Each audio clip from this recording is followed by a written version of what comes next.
El tema es si competimos en valor o competimos en precio. Que en España tenemos un arquitecto por cada 1.000 habitantes. Hay el típico arquitecto que va de divo, ¿vale? O que va de artista. Pero un profesional, al final tú tienes tu hora y tú lo que has de hacer es facturar horas. Y creo que debemos cobrar, por el bien del cliente, más caro. Que bajamos en horarios, nos estamos bajando los pantalones de una manera que no es normal. Pues mira, me pagaron el final de obra con un viaje para 2 personas a Euro Disney.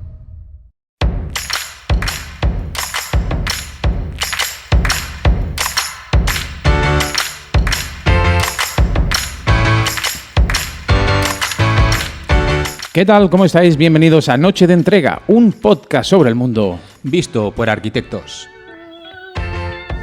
Muy bien, Francesc, ¿qué tal? ¿Cómo estás? Pues muy bien, Tony. ¿Tú? Esta es la... Bien. Esta es la sexta. Sexta edición. La sexta edición de Noche de Entrega, hoy con un invitado especial que ahora luego lo presentamos. Vamos a mantener un poquito la expectación. Y nada, antes de comenzar, Francesc, ¿qué tal la semana? Dime alguna cosita, que es que no nos vemos, claro, hasta que no pasen 7 días no sabemos nada el uno del otro. Y, bueno, a ver cómo va todo, ¿no? Bueno, semana de entrega sin novedades destacables, pero sí con algunos feedbacks. O sea, que significa que una semana de estas que no vas haciendo, ¿no? Rutinaria, sí. Vale. Mira, te explico un caso en mi semana, digamos. Nada extraordinario, pero aquello típico que te llama el cliente, un cliente de hace 3 años que quería hacer una cosa hace 3 años, ¿vale? Uh-huh. Y entonces me vuelve a llamar y dice, mira, aquella cosa que íbamos a hacer, pues la quiero hacer ya, ¿vale? Y entonces me dice, pero ahora lo que quiero es, y aquí viene el tema, quiere hacer una barandilla de vidrio, sí, ¿vale? Vidrio curvo, sí, de longitud 4,5 metros de una tirada, sujetado en 2 apoyos solo. Dice porque no le gusta que queden perfiles por el medio y tal, ¿no? Y entonces vino un constructor también a esa reunión, ¿no? Y yo le dije, hombre, yo lo veo complicado que un camión venga hasta aquí, pues está la montaña, con un vidrio curvo de 4,5 metros que hay que repetir por 3, porque son 3 como especie de 3 balustradas, ¿no? Y quiere eso. Bueno, no sé qué decirle. Yo he dicho que no me la juego. Tony, es un reto más. Debes decir que sí. No, sí, pero ¿cómo? Es decir, ¿cómo se aguanta eso? Le he dicho, mira, yo tengo que hablar con un ingeniero o alguien que me resuelva el tema técnico, porque esto, ¿cómo se aguanta? Esto Norman Foster lo haría. Bueno, pues llamaría a Norman Foster. Bueno, pues nada, dicho esto, ¿me has dicho que teníamos feedbacks con oyentes? Sí, nos han escrito 3 personas esta semana, 3 feedbacks malos, atención. Bueno, pues los comento muy rápido. Sí. Malos entre comillas. Por cierto, perdona, déjame recordar que nos pueden consultar o llamar, escribir, etcétera, a través de nuestra web www.nochedeentrega.com, a través del correo info@nochedeentrega.com y a través de las redes sociales. Estamos en YouTube, en Spotify, en Google Podcast, que lo han quitado. ¡Wow! Google Podcast lo han quitado ya y ahora es para todo YouTube Music, pero que también estamos. Vale. O sea, que en principio no hay problema. iVoox, etcétera. Dime. Nos ha escrito Loreto, que nos dijo que se sintió un poco dolida por cómo tratamos a los aparejadores hace unas semanas, ¿vale? En algún podcast. ¿Por qué? ¿Qué dijiste? ¿Qué pasó? Bueno, en realidad nos metimos un poco con ellos, haciendo broma. Bueno, nos metimos. Haciendo broma, un poco tirando de tópicos también, pero también lo hicimos con los ingenieros, por ejemplo, incluso con los propios clientes. A veces comentamos pues tipos de clientes que hemos tenido, ¿no? Eso pasa. Entonces, lo que pasa es que yo conozco a Loreto, ¿vale? Entonces, me supo mal, la verdad. Y si en algún momento pues fuimos un poco de sobraos, pues... ¿Porque Loreto es aparejadora? Es aparejadora, sí, vale. sí. No, y como me sabe mal y la conozco, pues mira, pues lo decimos aquí y nos disculpamos. No por los aparejadores, sino por Loreto lo dices. Por Loreto, sobre todo. O sea, mantienes lo anterior. No, lo que pasa es que no queríamos generalizar, es verdad, pues aprovechamos y lo decimos. De hecho, un día de estos tenemos que hacer un podcast solo de arquitectos, tipos de arquitectos, que lo dijimos en todo tipo. Hay el típico arquitecto que va de divo, ¿vale? O que va de artista. Está el que no sabe hacer un detalle constructivo y lo confía todo a los industriales diciendo, no, es que esto el industrial sabe más que yo. Bueno, esto es una excusa. No, el arquitecto debería saber hacer detalles constructivos. Con lo cual, a ver, hay gente de todo tipo y que en ningún caso nadie se ofenda porque no es el objetivo. Muy bien. Luego también María nos ha escrito diciendo que el podcast es muy denso. Sí. A mí esto me gustó. Es decir, ¿denso qué quiere decir? que no lo puede, se tienen que concentrar. Yo Sí. entendí esto, Sí, ¿vale? es verdad. Pero a mí me gusta en el fondo que me hayan dicho esto. Habría que hacerlo un poquito más ligero, un Sí. poquito más de estar por casa. Y ¿No? luego Vicky, que nos escribió también la semana pasada, nos dijo que el podcast era muy largo. Es verdad. Pues no se oye, ¿eh? ¿Qué pasa? Que no lo pueden escuchar de una tacada. Claro. Bueno, la idea del podcast es que la gente lo escuche a su aire también un poco, ¿no? Sí, Pero sí. bueno, A lo mejor habría que hacer aquello que te comenté, de cortarlo en trocitos donde se hablen de temas. Esto es Eso un- está muy de moda, ¿no? sí. Para no cansar tanto. Sí, lo que pasa es que esto es un trabajón y la verdad es que siendo arquitectos ya tenemos lo No, suficiente. sí, exacto, no, no da, no Pero da la bueno. vida, no da la vida. Lo tendremos en cuenta. Muy ¿vale? bien. ¿Qué más? ¿Algo más? No, de feedbacks, ¿te parecen pocos? Bueno, yo tengo una consulta, una apreciación de Raúl M, no sé de qué es, porque la semana pasada hablamos de detalles, ¿no? Sí. De arquitectura y detalles, etcétera, y bueno, comenta que no hablamos de los detalles constructivos. Es decir, el detalle constructivo, que es lo más cercano al detalle, que es lo que la gente podía esperar por claro, el título, ¿no? no hablamos de nada de eso. Es cierto. Bueno, no exactamente. Bueno, Justamente las obras de la Casa de la Cascada o el de Álvaro Siza, el pabellón de Sí. la Expo del 98, estuvimos comentando el detalle de cómo la lona se unía al cuerpo. Bueno, Y bueno, y también comenta el tema de si hay libros de detalles constructivos buenos. Yo no he encontrado ninguno. De detalles constructivos buenos, aquellos que utilices en la profesión, hay bancos de detalles y Sí, libros de tal, exacto. pero nunca, claro, es que el detalle es una cosa que está como hecho a medida casi siempre. Sí. Porque claro, necesitas unos materiales, que no vas a un banco y miras, mira, es este modelo y lo copio. Es verdad, Es muy sí. difícil. Entonces, bueno, libros hay, pero es que ¿qué te vamos a recomendar? Es que no, depende de cada caso. O sea, Raúl, lo siento. vale. Bueno, pues avanzamos. ¿Qué hacemos? ¿Vamos al tema de la semana o tienes alguna cosa más que comentar de...? Yo iría al tema. Sí, esta semana aquellas noticias que salen y tal no comentamos No nada. he tenido ¿eh? tiempo de mirar las noticias. Es verdad. De acuerdo. Pues venga, vamos al tema de la semana y esta semana hablamos de... Arquitectura y empresa.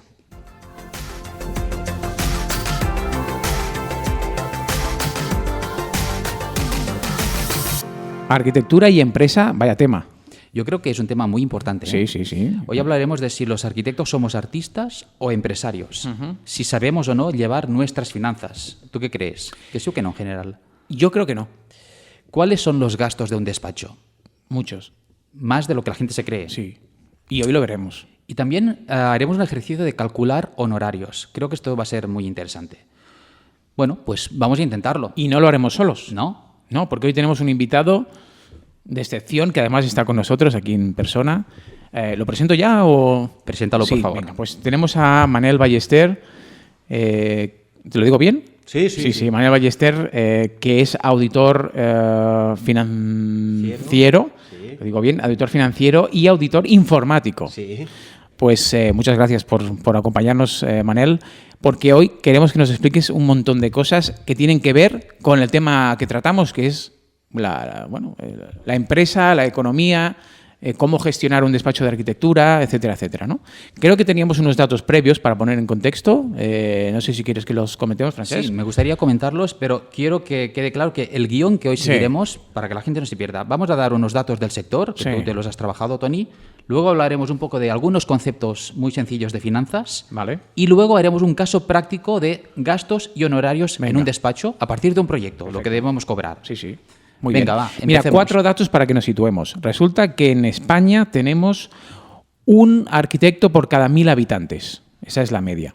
Pero en Europa la media es mucho más alta. Es de 1,6 arquitectos por cada 1.000 habitantes. Eso significa, bueno, Manuel, cuando quieras, tú, oye, ya nos molestas, ¿eh? Eso significa que aquello que se dice que tiras o mueves 2 piedras y salen 3 arquitectos, no sé si están así, ¿eh? En este país, por lo menos. O sea, a priori es una buena noticia. Tenemos menos competencia en España que en el resto de Europa. No sé si es a bueno o es priori. malo, pero los datos dicen que no hay tantos arquitectos como en Europa, en la media europea. ¿Vale? No sé si, Manel, esto de entrada puede ser algo bueno o no significa nada. Bueno, como dice Francesc, menos competencia tenéis. Otra cosa es que también puede indicar que se construye menos o se hacen menos Claro, proyectos. claro. Habría que ver si hacen falta tantos o no, ¿no? Claro. Exacto. Bueno, pues hay que decir que en España hay 47, bueno, según los datos de 2020, que eso está un poquito desactualizado, 47.600 arquitectos. En Europa tenemos 559.000. No está mal. Vale. Bueno, más datos. Los datos de visados. Los visados en España estamos aproximadamente en unos 170.000 visados al año, que son cifras más o menos igual que el 2009. Por ahí, ¿vale? Estamos llegando, sí, unos 170.000. Estamos en este punto. Claro, veníamos de la burbuja en 2008, que estábamos en 300.000. ¿Vale? O sea, el pico, digamos, más alto era 300, estamos en 170.000. Estábamos al doble antes, en 2008. Aproximadamente, sí. Y parece que el ritmo es que vaya creciendo, no tanto como antes, lógicamente, pero después del COVID la cosa ha remontado, ¿vale? También es verdad que los visados es algo que no es muy fiable, porque hay un montón de trabajos de arquitectura que no se visan. Entonces, habría que ver cuántos no se visan y cuántos sí. Y una pregunta, ¿y antes la legislación era igual? Bueno, esto ha ido cambiando y probablemente antes, ya te digo, 2005, 2006, 2007, probablemente se tenía que visar más que ahora, por un tema de que estabas obligado, ¿no? Pero cuando, por ejemplo, en Cataluña surgieron las comunicaciones previas, que son obras menores, muchas veces las obras menores ya ni las visas hoy en día. Y quizá antes se solía visar algo más, yo creo, ¿verdad, Francesc? Sí, la verdad es que esto podría entenderse también como otra buena noticia. Es decir, hay más actividad de la que realmente el Colegio de Arquitectos refleja, porque no todos los proyectos se visan. Bueno, vale, sigamos. Todo bien, ¿no? De momento, bueno, todo bien, sí. Otro estadística que nos habla de cómo están repartidos los arquitectos y dónde trabajan, ¿no? Si son autónomos, si trabajan para una empresa, si están en el sector público. Bueno, pues resulta que, primero, el sector público ha crecido mucho respecto a hace 10 o 12 años, que el sector público, digamos, arquitectos que trabajaban en el sector público era muy poco, y ahora se ha multiplicado por 10 casi. Los autónomos han bajado un poquito, pero ahí están, digamos, y los asalariados parece que también han crecido. No sé a qué es debido esto, pero digamos veníamos de una cantidad muy justita y ahora ha crecido esto también, ¿vale? A costa seguramente de los autónomos. No sé si esto es debido a que, claro, los que no son autónomos van a empresas, ¿no? Se reparten entre estos dos sectores, digo yo, ¿no? Supongo que también es para no correr riesgo. Ser autónomo tiene su riesgo y claro. Ser asalariado, exacto. Sabes que te Y caes no tiene riesgos. Eso. Bueno, tiene sí, otros riesgos, ¿no? Sí. Digamos. Bueno, muy rápidamente para no enrollarnos. ¿Qué gana un arquitecto de media en España? Datos de 2020, siempre, no los tenemos actualizados. 32.500 euros de media al año. Bueno, aquí la cosa ya empieza a preocuparme un poco más. Sí, porque sí. Claro, estos son ingresos que no es lo que realmente se gana, ¿no? No debe ser el beneficio neto, digamos, ¿no? Esto es lo que factura. Eso es lo que factura. Luego hay que descontar los gastos que tiene profesionales. Claro, 32.000 euros, pues para una arquitectura, yo creo que es una ingeniería, seguro que es mucho más de media, estoy segurísimo, ¿no?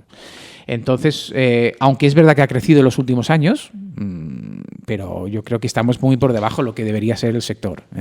Esto yo supongo que tiene mucho que ver porque hay muchos arquitectos que bajamos en horarios, nos estamos bajando los pantalones de una manera que no es normal y eso tiene su repercusión, ¿no?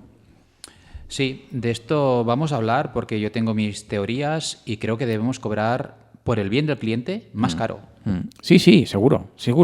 Y digo yo, aunque parezca lo contrario, que a lo mejor me equivoco, para eliminar la competencia, ¿no?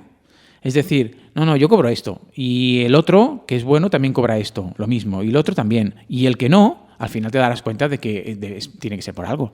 Bueno, es que mira, ya aprovechando esta estadística, quería sacarlo más tarde, pero ahora es un buen momento. El tema es si competimos en valor o competimos en precio, ¿vale? Yo creo que debemos competir en valor, porque si competimos en precio, eso nos lleva a la autodestrucción. Es decir, si yo hago un precio y viene mi competencia y hace el mismo servicio que yo un poco más barato, claro, los clientes irán con él. Claro, ¿qué hago yo entonces? Pues abaratar más que mi competencia, y volveré a recuperar los clientes. ¿Pero qué hará él otra vez? Bajar. Entonces entramos en este bucle y ¿a dónde nos lleva esto?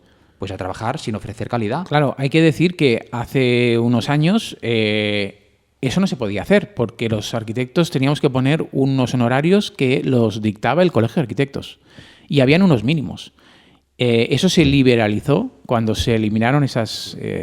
cuando Europa entró en juego, etcétera, etcétera, y entonces los honorarios son libres. Pero claro, cuando son libres empieza esta especie de batalla que no tiene por qué ser mala, pero que nos ha puesto en una situación que a veces es peligrosa, ¿no? Porque claro, ya partimos de un mínimo que ya nunca va a ser ese. Siempre vamos más abajo, ¿no? Es lo típico de que estamos empezando a descontar. O sea, siempre hay te descuento un tanto por ciento, ¿no? ¿Por qué? Porque sí, ¿sabes? Esto yo ya no lo hago, pero al principio lo hacía. Sí, todos incluso en el presupuesto lo había puesto. Vale tanto y te descuento un tanto por ciento. Claro, ya no lo hago porque me parece absurdo. O sea, yo valgo tanto, si te gusta bien, y si no, pues mala suerte, no sé. Bueno, Manel, tú nos decías antes que hemos ido a desayunar que esto es muy propio de nuestro país, lo de competir en precio, ¿no?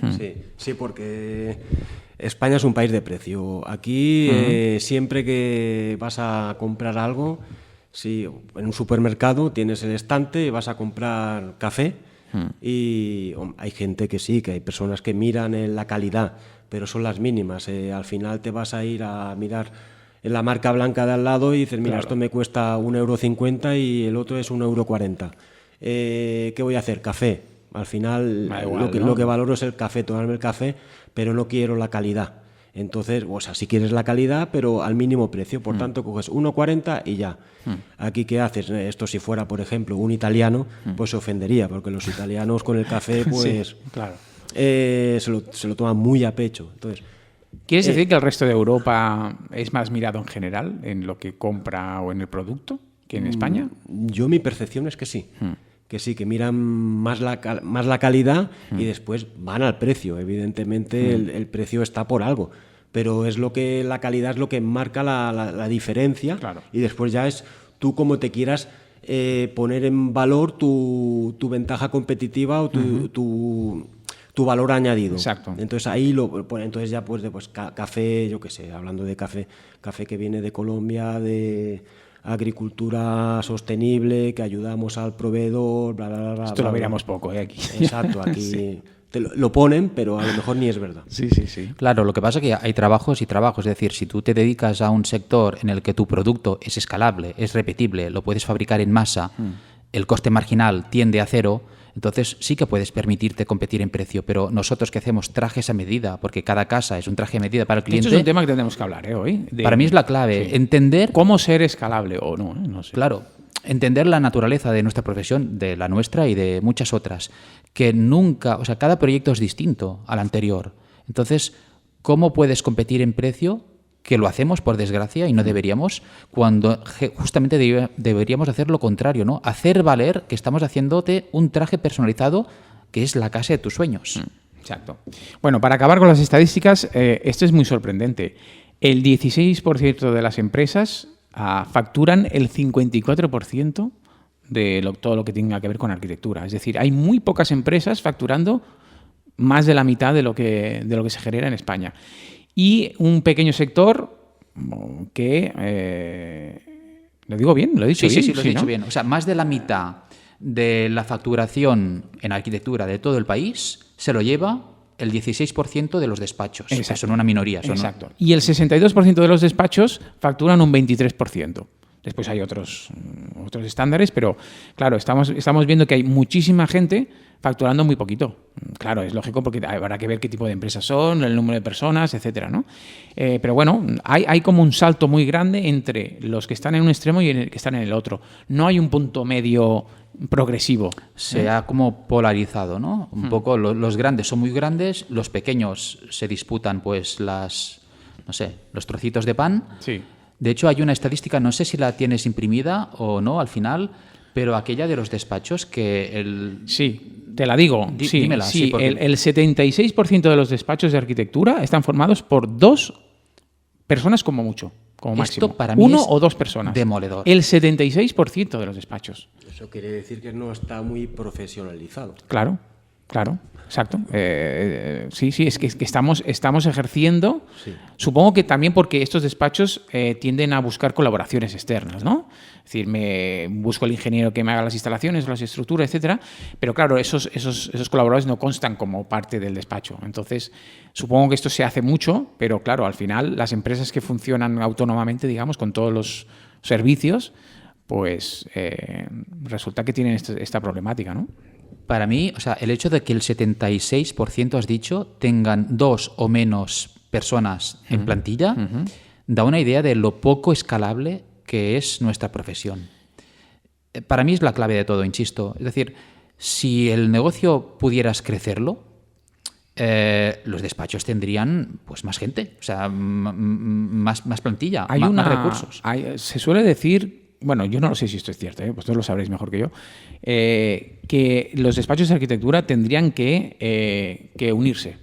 Es decir, que formar equipos para un tiempo determinado, no tiene por ser para siempre, pero que tendrían que funcionar juntos, ¿vale? Aliarse para hacer determinados proyectos y no ir a buscar, ¿no? Como hasta ahora, no, me falta de aquella persona, pues la busco puntualmente y nada más, ¿no? O sea, unirse o fusionarse para hacer cosas conjuntas. No sé esto cómo lo veis, porque a lo mejor es difícil, no lo sé. A ver, yo lo que pienso es que es una muy buena idea, porque cuando multiplicar es mejor que dividir. Siempre multiplicar te da más fuerza a la hora de enfrentarte al mercado y en casos de, por ejemplo, de crisis, pues tener más estructura quizá te da más poder de poder aguantar una crisis y poder diversificar tu portafolio de productos. Y también te da fuerza también si unes recursos de poder tener más especialidades dentro de tu estructura. Con lo bueno y con lo malo, ¿no? Hombre, siempre. Porque claro, siempre. Claro, exacto, habrá cosas que perderás también, ¿no? Claro, yo creo que la gran ganancia de juntar 2 despachos es que compartes gastos fijos, de algún modo, ¿vale? Los gastos variables, eso dependerá del número de proyectos que tengas, cada uno tendrá el suyo, pero fusionarse, en el fondo, no sé, lo hacen las entidades bancarias también, lo hacen muchas empresas, ¿no? Entonces sí que tiene sentido, pero como siempre, ¿qué pasa con la arquitectura? Y es que cuando hay 2 socios, a lo mejor uno, como somos muy artistas también, uno a lo mejor mucho tiene... ego. Claro, no tanto el ego, simplemente todo es como muy subjetivo, entonces... Sí. Tu forma de hacer, ¿no? Claro, tu forma de hacer, tu forma de proyectar, la idea que tú tienes de proyecto para el cliente a lo mejor es distinta a la mía. Claro. Entonces, ya no es tan matemático, no sé, a lo mejor Manel, el que hace auditorías, pues lo suyo es como más cuadrado, ¿vale? Sabe lo que tiene que mirar y los números... O a lo mejor eso se puede aplicar en la arquitectura, En auditoría, a ver, al final estamos hablando de profesionales que facturan horas. De una forma o de otra. Auditoría facturas horas haciendo auditorías, sí. Y en arquitectura lo que estás haciendo es facturar tus horas en forma de proyecto. Un proyecto puede durar 1 año, 2 años y facturar la hora, porque es lo que al final marca tu precio. Otra cosa es que si te unes, lo que has de hacer es estandarizar. Estandarizar procesos y estandarizar productos. Evidentemente, si haces un producto ad hoc, pues ese has de ponerlo en valor. Dices, este es el estándar y esto es lo que tú quieres que sea para ti. Claro, aquí entra ya la creatividad, pero eso entraría también en la forma de diferenciar despachos de uno a otro y de marcar. Si tienes una calidad, pues dices, yo tengo esta calidad que es estándar en todo el sector y aquí el precio que te marco lo justifico con esta diferenciación en aportar algo. Exacto, es el valor añadido. Pero es lo que ha dicho la palabra clave, yo creo, Manel, que es las horas. Horas, ¿no? El concepto horas, que quizá en otros, no lo sé, en otras profesiones, en otros trabajos es más tipificable o es más cuantificable, pero claro, un proyecto a veces, a priori, pienso yo, a lo mejor debería ser cuantificable, pero es como difícil de saber cuántas horas le vas a dedicar a un proyecto, dibujar planos, hacer consultas al ayuntamiento, hablar con el cliente, o sea, es como los cambios que luego te hace el cliente también. Claro. Yo creo que es casi imposible calcular las horas. Habría que llegar a algún tipo de... Yo lo que hago es, yo calculo los meses de trabajo, es decir, no me atrevo con las horas. Creo que sí que me puedo aproximar a una cantidad de meses que voy a dedicar a un proyecto. Puedo decirte que en función de la casa que me encarguen, pues a lo mejor sé que estaré 2 años. Entre que hago el proyecto y termina la obra, ese proceso, no me equivoco si digo que son... Luego veremos un ejemplo de cómo lo has repartido esto, porque está bastante... Sí. Bueno, oye, acabo, la última cosa. ¿En qué temas nos quejamos, digamos, los arquitectos, o vemos que tenemos algún tipo de barrera o obstáculo? El que se lleva la palma es honorarios profesionales, es decir, estamos cobrando poco. O sea, ¿no? O sea, la mayoría de los arquitectos, según esta estadística, se está quejando de los honorarios. Bueno, pues algo habrá que hacer, digo yo, porque eso depende de nosotros, no depende de nadie más. Claro, iba a decir esto. Fíjate, pues solución, cobramos más. Eso sería, Ya, es muy fácil de decir, decirlo, Pero bueno. Temas administrativos como segundo punto, exceso de burocracia, exceso de normativa, retraso en la concesión de licencias. Bueno, toda una serie de temas que yo creo que hoy trataremos porque son los puntos clave, ¿eh? Eso es lo que cambia, lo que hace que una cosa se decante para un lado o para el otro, ¿no? Bueno, eso era un poco el repaso de estadísticas. Luego ya hablaremos, me lo guardo aquí para luego, de algunos despachos así un poco grandes, para ver la infraestructura que tienen, etcétera. Pero ahora, Francesc, creo que nos querías hablar un poquito de los conceptos generales o, en fin, no sí, sé. Bueno, hemos hablado de hablar de competir en valor o en precio. Otra cosa que creo que es muy importante explicarla es qué significa la escalabilidad en los negocios y también en la arquitectura. Tú, Manel, ¿cómo lo ves? ¿Nuestra profesión es escalable o no es escalable? Sí, a ver, desde mi punto de vista, yo soy ajeno a la profesión de arquitecto. Desde fuera os veo como artistas. Ahora, cuando Tony ha enseñado números... ya no tanto. Ya no tanto, sobre todo con los honorarios. La última estadística es sobre todo la anterior de ingresos, de 32.000 de media. Pues me parece bastante poco. Sí. Bastante poco. Claro, ingresos brutos. Es decir, aquí hay que descontar los gastos profesionales que tenemos y además, a mí también me parece poco, más aún cuando tenemos una responsabilidad de 10 años por cada una de las obras que hacemos. Claro, es que la arquitectura implica responsabilidad, como otras profesiones, y eso hay que pagarlo. Y eso tiene un coste, y no es un coste de un año para el otro, es durante unos años, que también hay que tenerlo en cuenta. Entonces, eso yo creo que está no está bien calculado, digamos, el honorario que solemos cobrar con todas esas inputs que hay detrás, ¿no? Mira, yo voy a definir, que ya lo hice en un podcast, lo que para mí es la escalabilidad, que es la capacidad de un negocio de crecer sin emplear proporcionalmente más recursos. Es decir, crecer sin por ello tener que gastar más o emplear más tiempo o ampliar más la plantilla, etcétera, etcétera, ¿no? ¿Qué pasa con la arquitectura? Yo digo que no es escalable porque a más proyectos, más gastos y más tiempo necesarios. Estamos de acuerdo, ¿no? Es decir, cuanto más encargos tenemos, más recursos tenemos que emplear para poder acometer estos encargos. Y creo que esto es un problema. ¿Cuáles son estos recursos que tenemos que pagar de más? Pues bueno, más proyectos implica más plantilla o más colaboradores, pagar más cuotas de visado para cada uno de los proyectos que hacemos de más, pagar a nuestros proveedores de estructuras, por ejemplo, porque cada proyecto hay que calcular la estructura, pagar el seguro, pagar los desplazamientos de obra. Es decir, no por tener más proyectos vamos a ser más rentables. A diferencia de una empresa que se dedica a fabricar teléfonos móviles o cápsulas de café, que decíamos antes, que una vez tienen la infraestructura montada, venga, va a fabricar en masa, ¿no? O como, por ejemplo, Amazon, con los libros. La escalabilidad de Amazon es, yo compro un libro en Amazon, ahora no me sale, Amazon Libros, y le pago, en vez de 25 euros que vale en el mercado el de papel, pago 7 euros. Claro, el precio es 3 veces más bajo. Pero ¿cuál es el coste para Amazon de enviarte un PDF? Ninguno.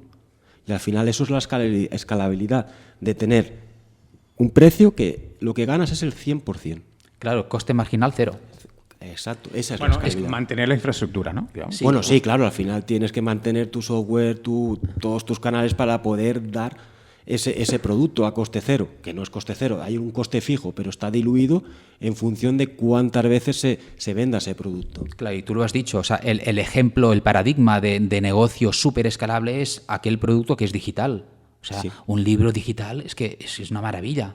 O sea, sí. Ya está, lo tienes hecho y es que no cuesta, es gratis enviarlo por internet. Exacto. No, es una pasada.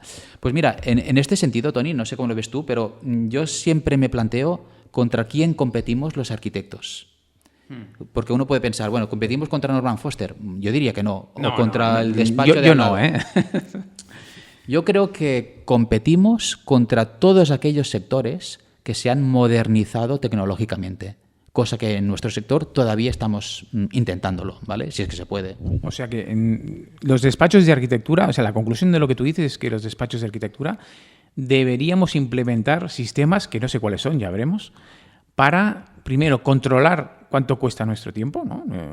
Y segundo, cómo invertimos en nuevos procesos, ¿no? Es decir, qué cosas podemos hacer para agilizar procesos, para aportar valor al cliente, hacer cosas nuevas, ¿no? Que yo creo que aquí la tecnología tiene mucho que ver. Sí. Y luego hablaremos de la inteligencia artificial, etcétera, pero en el buen sentido, digamos, ¿no? Aplicado a esto, ¿eh? Claro, a ver, ¿a qué está acostumbrada la gente? Y más siguiendo con el ejemplo de Amazon, pues a la inmediatez. La gente no tiene tiempo, además. Entonces, si todos los demás sectores, que no son los de arquitectura, te prestan un servicio que es inmediato, ¿por qué la arquitectura no debería ser así? Bueno, porque la arquitectura es otra cosa, ¿no? Claro, es que este es el problema, ¿no? Pero lo que pasa es que la gente va con el chip de, ostras, quiero las cosas para allá. Y como no tenemos la tecnología para poderlo hacer, se nos toma como, bueno, como aquellos profesionales que son lentos, y además, encima, son caros para lo lentos que son. Oye, no, es que te estoy haciendo el traje a medida, recuérdalo. No, pero es que Amazon me lo presta en ya. Claro, ¿eso lo ves así, Manel, tú? O Bueno, yo lo desde fuera, digamos, ¿nos ves así? ¿O? Desde fuera me parecéis artistas. Bueno, o sea, es mi concepto, artistas. Entonces, pero claro, artista significa que perdemos mucho el tiempo, entre comillas. Bueno, que te hacen el traje a medida, que te hacen algo que es para ti, personalizado. Claro, eso se ha de pagar.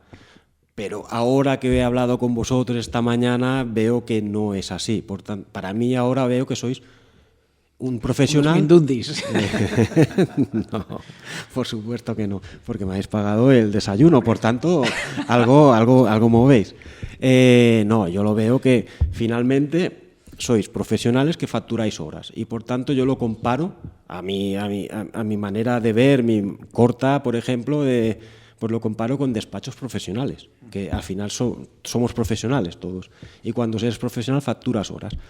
Escalabilidad en una profesión en la que facturas horas, hombre, sí, lo que has de hacer es facturar más horas, por tanto has de tener más proyectos.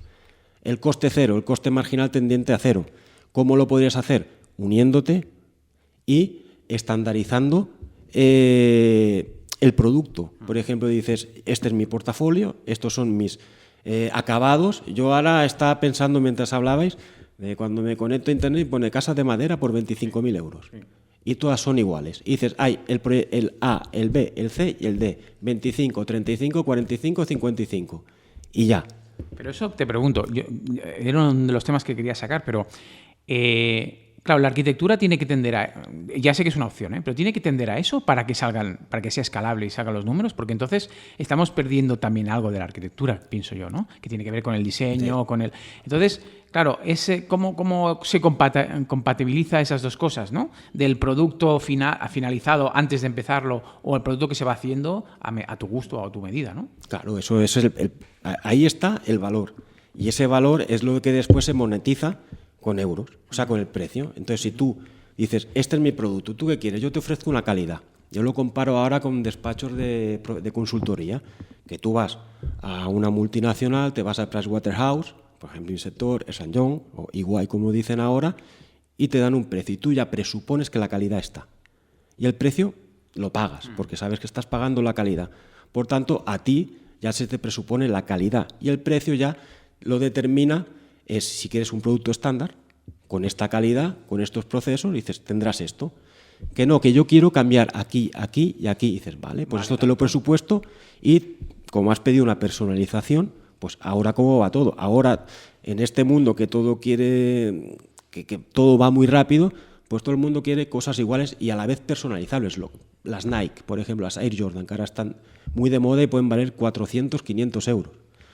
¿Por qué? Porque son personalizables y porque son algo que te diferencia del resto. Claro, ahora es poner en valor tu trabajo. ¿Cómo?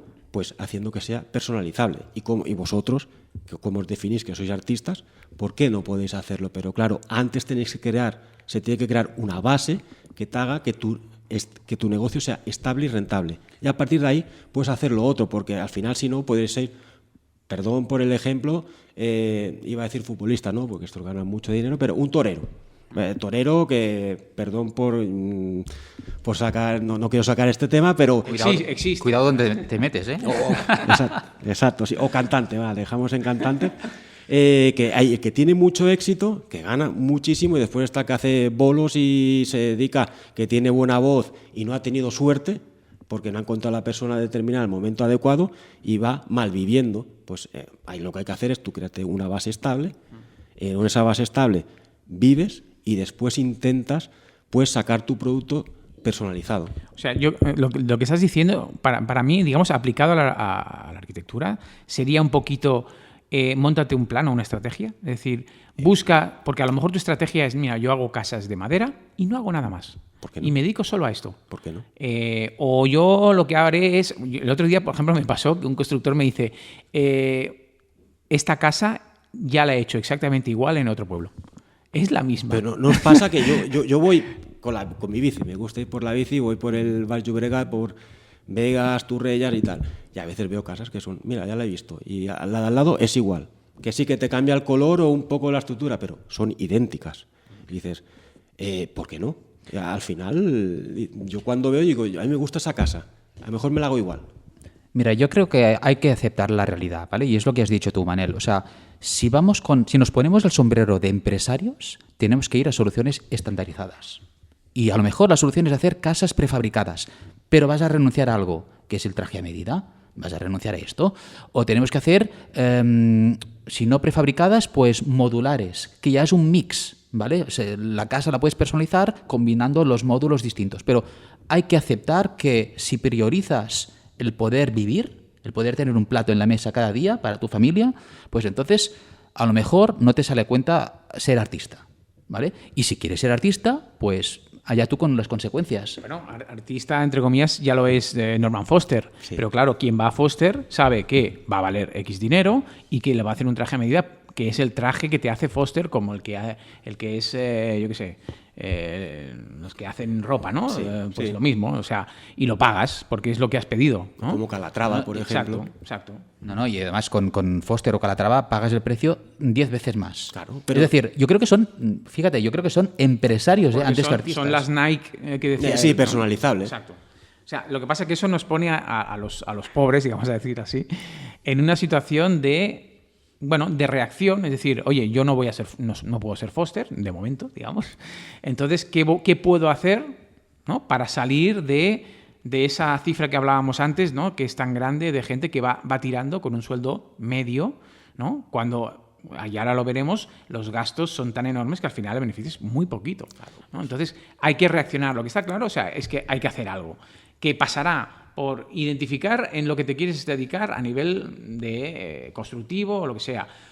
¿Cómo va a funcionar tu despacho? Porque a lo mejor tú dices, no, mira, es que yo hago me lo invento, yo solo hago proyectos básicos. Los ejecutivos no los hago porque implican más problemas, etcétera. Pues solo hago proyectos básicos y otro hace el ejecutivo. O sea, un sistema de funcionamiento que te salgan los números, ¿no? Al final. Por supuesto. Sí, eso también es estandarizar. Claro, te especializas en algo y lo haces muy bien. Que no lo hacemos normalmente, ¿eh? Porque claro, nosotros tendemos a hacer todo el proceso, los arquitectos, ¿no? A hacer todas las fases y a lo mejor no toca hacer todas las fases, ¿no? Digo yo. Mira, hay una relación, una relación de equilibrio que para mí es fundamental y Manel nos lo podrá explicar, que es la relación que se establece entre los gastos fijos y los gastos variables en un despacho, ¿no? Bueno, pues hablemos de gastos. Venga, hablemos de gastos. A ver, la teoría es que los gastos fijos, o sea, tú te puedes apalancar en gastos fijos o no apalancarte en gastos fijos. Si te apalancas en gastos fijos, tomas más riesgo, porque en épocas de poca actividad económica, si tienes muchos gastos fijos, pues te penalizan más a ti, ¿no? ¿Y cuáles serían estos gastos? Para hacer un poco un desglose. Pues mira, los gastos fijos son el coste de alquiler de tu despacho, por ejemplo. Tu sueldo, o el de tu plantilla. Gastos... son lo contrario a los gastos variables. Por ejemplo, el teléfono, exacto, los suministros, el internet, claro. el agua, la electricidad de tu despacho. Costes de estructura. Costes de estructura, que en nuestro caso no tenemos porque somos despachos pequeños, pero para empresas grandes pues tienen, exacto, unos costes generales de administración, etcétera, etcétera, incluso costes comerciales, no sé. que sería lo opuesto a los gastos variables, que en el caso de los arquitectos pues serían los desplazamientos de obra, porque cada obra supone un gasto, aquella obra en concreto, ¿no? Los gastos variables son los gastos relacionados directamente con la actividad de tu profesión. Pues la gasolina, las dietas, pero también cada vez que visas un proyecto, aquel gasto es específico del proyecto que estás visando. El seguro que haces de aquel proyecto, ¿no? Cuando pagas al estructurista para que te calcule la estructura de aquel proyecto, pues es un gasto de un proveedor para aquel proyecto, ¿no?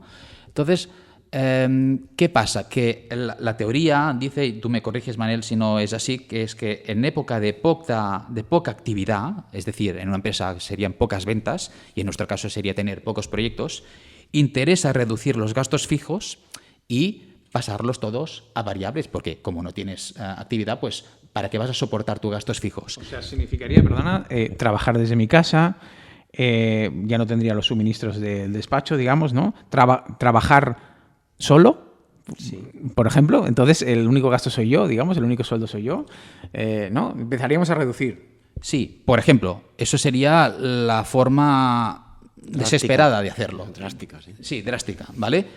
Si quieres, luego lo comento, porque además esto me lo he apuntado, serían ejemplos prácticos, ¿no? Pero por lo mismo que digo, si hay mucha actividad, es decir, muchas ventas, interesa aumentar los gastos fijos y reducir los variables, porque si tienes mucha actividad, ¿para qué vas a gastar más en variables, no? Porque digamos que se minimizan los gastos generales de tu profesión porque quedan repercutidos en los gastos fijos con todos los proyectos que estás haciendo simultáneamente, ¿no? Un poco es esta se diluyen, exacto. Un poco es esta, ¿no? La teoría. Entonces, que además creo que esto tiene un nombre, ¿no? Cuando este es GAU, el apalancamiento operativo. Hostia, esto yo me sonaba, siempre me ha costado, es lo que dice Manel, ¿vale? Esta palabrita tan fácil de recordar, ¿no? Entonces, por ejemplo, pongo ejemplos de lo que sería reducir gastos fijos, ¿vale? En épocas de poca recurrencia de proyectos, ¿vale? Podría ser, pues, eliminar plantilla fija que tú tengas en tu despacho y pasarla o convertirla en colaboradores. Yo, por ejemplo, esto lo hago. Yo no tengo plantilla fija en mi despacho y cada vez que necesito a alguien que me calcule la estructura o las instalaciones, tengo a mi colaborador que le pago por aquel proyecto en concreto. Evidentemente, si lo tuviera en plantilla me saldría más barato, pero necesitaría tener más proyectos para justificar el sueldo, ¿no? Entonces, ¿por qué vas a tener plantilla si puedes, en épocas de poco trabajo, pues puedes a lo mejor ir a proveedores externos? Otra manera de reducir gastos fijos, pues darse de baja, lo voy a hacer, del tramo complementario del COAC. A lo mejor no lo necesitas y pagas el mínimo para poder visar. Luego... O sea, tú hablas de los pequeños gastos que se acumulan, ¿no? Que son muchos. Por ejemplo, yo qué sé, a lo mejor no invertir tanto en informática y con un ordenador y un no sé qué tengo suficiente y no tener una impresora de tal, una impresora de cual y un no sé cuántos de... ¿no? Algo así. Son los gastos que tú tienes aunque no tengas actividad. Entonces hay que reducirlos, ¿no? Por ejemplo, hablabas de informática o de software. Ostras, tú puedes tener en el despacho licencias de obra, de software, pero si no tienes trabajo, valen una pasta. Pues a lo mejor te interesa, en vez de comprar licencias, pues ir a métodos de suscripción. Claro. Esto está muy bien. Bueno, ahora es lo que se lleva. Y si no tienes trabajo, pues te das 2 meses de baja, luego te vuelves a suscribir. Es la fórmula. En cambio, si eres Norman Foster, tú te compras la licencia para empresas que tienes 1000 AutoCADs o 1000 Revits para el despacho y vas tirando y te saldrá más barato, ¿no? O hay gente, y esto me parece muy triste y está pasando, que, bueno, para ejercer pagamos nuestra cuota de autónomos. Hay gente que se da de baja y solo se da de alta de Seguridad Social cada vez que tiene que emitir una factura. Eso es un problema. Pero es un problema de estructura del país. Sí. Porque deberían de permitir de flexibilizar esto. Porque al final sí, está muy bien recaudar. Yo pago impuestos porque recibo un salario, porque soy autónomo y pago mi cuota para que eso repercuta en la población. Pero claro, lo que no puede ser es que repercuta negativamente en el que si no tengo trabajo... El propio, ¿no? Claro, dicen entonces... ¿qué estamos haciendo? Tú quieres promover el trabajo que seamos freelance o que seamos autónomos, pero si no tengo trabajo, ¿qué hago? Digo, oiga, no tengo trabajo, no puedo pagar. No, has de pagar igualmente, si no cotizará la Seguridad Social. Y dices, esto no puede ser. Esto a mí me parece demencial, o sea, porque sé que además en otros países no pasa. Exacto. Creo que en Inglaterra pagan al año menos que lo que aquí pagamos en un mes. los autónomos, en general. En otros países pagan en función de lo que facturas. Si no facturas, no pagas. Por ejemplo. Claro, es que al final te penaliza. Yo aquí tengo un tema, perdona, que lo saque, porque, claro, nosotros, por ejemplo, somos autónomos, no sé, Manel, bueno, no sé, en fin, pero el tema es que, o sea, eso no lo digo yo, pero creo que a los autónomos se les tendría que dar más facilidades de las que tienen, que no tienen ninguna para mí, porque al final el riesgo es 100%. Es decir, no es lo mismo ser asalariado, que tiene sus cosas, evidentemente, pero que tienes una seguridad, que un autónomo que no tiene esa seguridad. Sin embargo, cuando haces el balance de todo lo que tienes que pagar, que lógicamente hay que pagar, eso nadie se niega a pagar, ves que estás corriendo un riesgo muy grande. Entonces, si tú estás aportando valor a la sociedad siendo autónomo y buscándote la vida por ti mismo, hombre, pues qué menos que dar facilidades o por lo menos que, mira, te diré una cosa, que no tengas que pagar tanto como el asalariado proporcionalmente. Porque si tú no tienes trabajo, te lo vas a comer igual. Sí. En cambio, el asalariado no. Tiene una seguridad que, lógicamente, tiene que tener también. Uh-huh. Pero quiero decir que yo abogo un poco porque se tenga en cuenta a los autónomos en lo bueno y en lo malo. Claro. Porque si tenemos que pagar más, pagaremos, pero en función también de lo que vayamos a generar y a ganar, ¿no? Y yo creo que eso no está pasando. O sea, los autónomos es uno más y ya está. Ya, pero es que están tirando muchas veces del país, ¿vale? Y no se les da ninguna facilidad. No te ayudan a nada.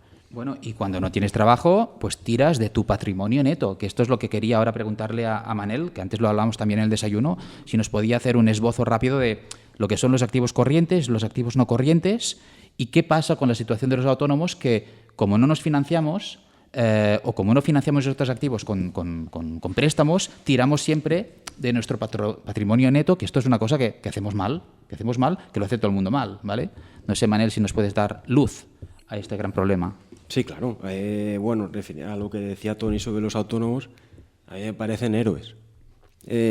Yo podría serlo, no lo soy por seguridad, pero yo necesito de alguien que haya tomado la decisión de ser autónomo, de crear una empresa y al final yo he entrado, él me paga un sueldo y yo produzco para él. Yo tengo mi seguridad de que cobraré cada mes, pero esta persona, si va mal, él no ganará. Evidentemente yo estoy en una multinacional, pero un autónomo que cada empresa pues crea su trabajo, sus propios clientes, se levanta a las 7 cada día, sea lunes, sábado, domingo, da igual cuando sea, y coge asalariados. ¿Por qué? Porque tiene más trabajo y mueve y le tienen que ayudar porque al final facturas horas, es que esto va así, pero dices, ¿por qué no cuidarlos? Cuanto más promuevas esto, más trabajo crearás, porque el autónomo contratará gente y el autónomo, ¿por qué ha de pagar tantos impuestos? ¿Por qué si no tiene trabajo o si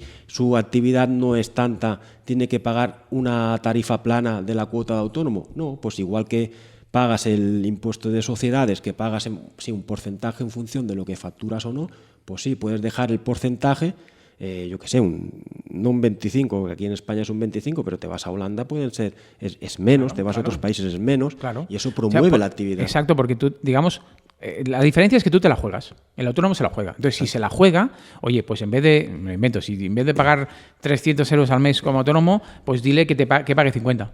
Exacto. Porque se la está jugando. Y es patrimonio. Y con esa diferencia podrá contratar a gente si le hace falta, podrá tener un rincón por si pasa algo, etcétera, ¿no?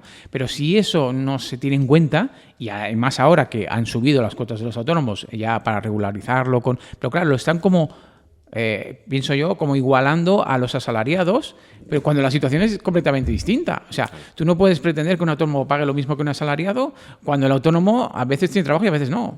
O a veces factura mucho, a veces factura muy poco. O sea, se utilizan criterios que yo los veo muy raros en este país, a nivel de cómo ejerces la profesión. Porque, lógicamente, es que, ya te digo, es que nos la estamos jugando aunque creamos que no. Porque, claro, lo fácil sería, yo a veces pienso, bueno, oye, mira, lo dejo estar, me voy a una empresa y me olvido. Y ya está, ¿no? O hago unas oposiciones e intento meterme en la administración pública y me olvido, ¿no? Pero el hecho de no hacerlo, creo que tiene que tener una contraprestación por parte del Estado. Decir, bueno, no quieres hacerlo, de acuerdo, pues te voy a ayudar. porque Claro. tú estás moviendo algo, ¿no? Claro. Pero yo no lo veo aquí en este país por 1000 razones, ¿eh? No viene a cuento tampoco. No lo sé, y viniendo a lo que decía Francesc sobre el usar el patrimonio neto, pues sí, lo que hablábamos antes sobre lo que es un despacho que tienes por ejemplo, tienes que tomar decisiones. La primera decisión que has de tomar es qué producto quieres, qué quieres hacer. ¿Qué quieres vender un producto ad hoc? O a veces no puedes tomar una decisión, simplemente tienes que vivir y dices, tengo que hacer mis proyectos, ¿vale? Entonces tú tienes tu oficina, la puedes comprar, no la puedes comprar. Pues si decides comprarla, pues puedes ir con tu patrimonio. Claro, porque, perdón que te interrumpa, viene a cuento, ¿eh? Lo que estás diciendo es que cuando tú creas un producto, tú tienes que poder financiar la creación de ese producto. Por supuesto. ¿Vale? El producto y la infraestructura, en ese caso del despacho, ¿no? Esto es una cosa que la gente como que ignora, ¿no? Entonces, para poder financiar todo este proceso, o tiras de tu patrimonio neto o tiras de préstamos. De préstamo. ¿Vale? Entonces ahí empiezas a tomar una decisión de cómo conformas también técnicamente es el balance de situación, hablando de contabilidad. Bueno, la contabilidad para mí es un sistema de ordenación de información que permite leerlo muy fácilmente y tomar decisiones más rápidas. Así de claro, y es muy útil. Entonces, depende de las decisiones que vayas tomando, pues conformarás tu balance de situación. A ver, en tu vida personal, pues puedes tomar dos decisiones de comprar tu piso o tu casa o alquilar. Pues ya has tomado una decisión. Si compras, aquí en España todos queremos, la mayoría, ir a propiedad, cosa que no pasa en Europa, en la mayoría de Europa, pues vamos al banco y pedimos una hipoteca, por tanto nos financiamos externamente. ¿Repercutimos los gastos financieros que pagamos por nuestro alquiler, por nuestra oficina de la hipoteca? No. Ahora estábamos hablando, Francesc, antes, un escandallo, claro. Otra cosa es hacer el escandallo que te da el precio de tu producto, el precio de tu hora. Porque, claro, hablamos de proyecto y un proyecto puede durar 2 años, pero al final una venta depende de precio y cantidad. Y tú tienes cantidad de horas, que es todo lo que puedes tardar. Si dices 6 meses, ¿cuántos son 6 meses? Pues no lo sé, ahora son un montón de horas. Pues si son 1.800 al año, pues 900 horas. Pero dices, no, yo le dedico 60%. Pues bueno, multiplica por el 50%, 450 horas. Pues ya tienes tu presupuesto en horas. Y ahora dices, ¿y cuál es el precio hora?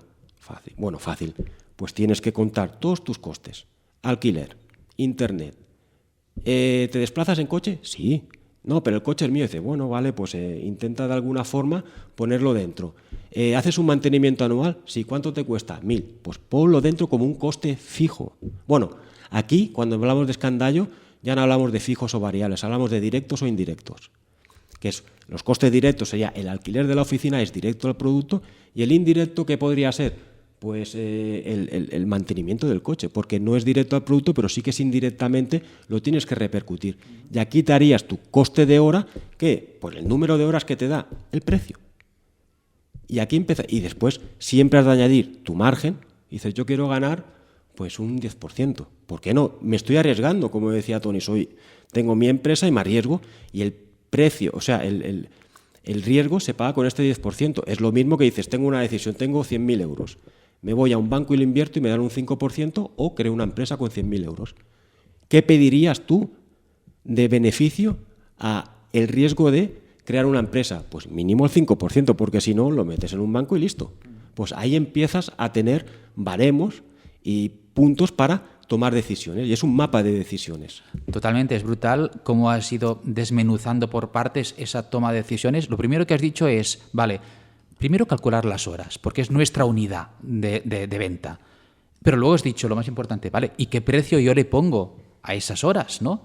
Mira, yo conocí a alguien que me decía, y además lo aplico, decía, mira, tú tienes que poner el precio que te salga a cuenta, punto. Sí, hay el riesgo de que si el precio es muy alto, pues el cliente te diga que no. Bueno, pues no sé. Mala suerte. Francesc, eso el mercado te lo dice, porque no te absorbe, ya te echa. Ahora mismo Bueno, ahora que dices esto, Francesc, bueno, a lo mejor podríamos hacer como un cálculo de honorarios, de tipo, por ejemplo, de un arquitecto, porque de lo que ha dicho Manel, yo creo que la conclusión es que nosotros estamos valorando las cosas más o menos mal. Quiero decir, muchas veces nosotros calculamos a nivel de, en proyectos, a nivel de un porcentaje de lo que vale la obra. ¿La obra cuesta 100.000 euros? Bueno, pues es un porcentaje de esos 100.000. Claro, es un poco a lo bruto esto. Como un restaurante. Exacto. Entonces, claro, quizá habría que pensarlo o repensarlo de otra forma, ¿no? Entonces, ponemos algún ejemplo a ver cómo saldría. Totalmente. A ver, vamos a hacer un ejercicio real de lo que podríamos cobrar los arquitectos para hacer una casa de 300 metros cuadrados. Vamos a calcular los... Sí, apúntatelo. Yo quiero una. ¿Tú quieres una? Pues mira, ya sabes lo que te vamos a cobrar. Vale. De hecho, te vamos a cobrar más de lo que vamos a decir porque luego veremos el resultado. Bueno, yo me sugeriré un descuento. Vale. A ver, y además vamos a calcular los honorarios y le vamos a restar los gastos profesionales que tenemos, que avanzo que, por lo que acabas de decir, Manel, alguno nos hemos olvidado. O sea, hay más gastos de los que voy a decir. Pero bueno, una casa, ¿vale?, de 300 metros cuadrados. Vamos a suponer que cobramos, y voy a ser generoso, ¿vale? 41.000 euros. Digo 41.000 porque lo he hecho en Excel y es la cifra que me sale, ¿vale? Pero podríamos redondear, pero da igual. Eso sería un 13% de lo que vale la obra. Por ejemplo. O por ahí va. Sí. ¿Y el 13% por qué? Ahora Yo soy financiero, ¿eh? Claro. Es que ahí está la clave de todo. El por qué, ¿no? Entonces, vamos a hacer un poco restar los gastos y luego ver si ese 13% estaba mal calculado, ¿vale? Que es probable.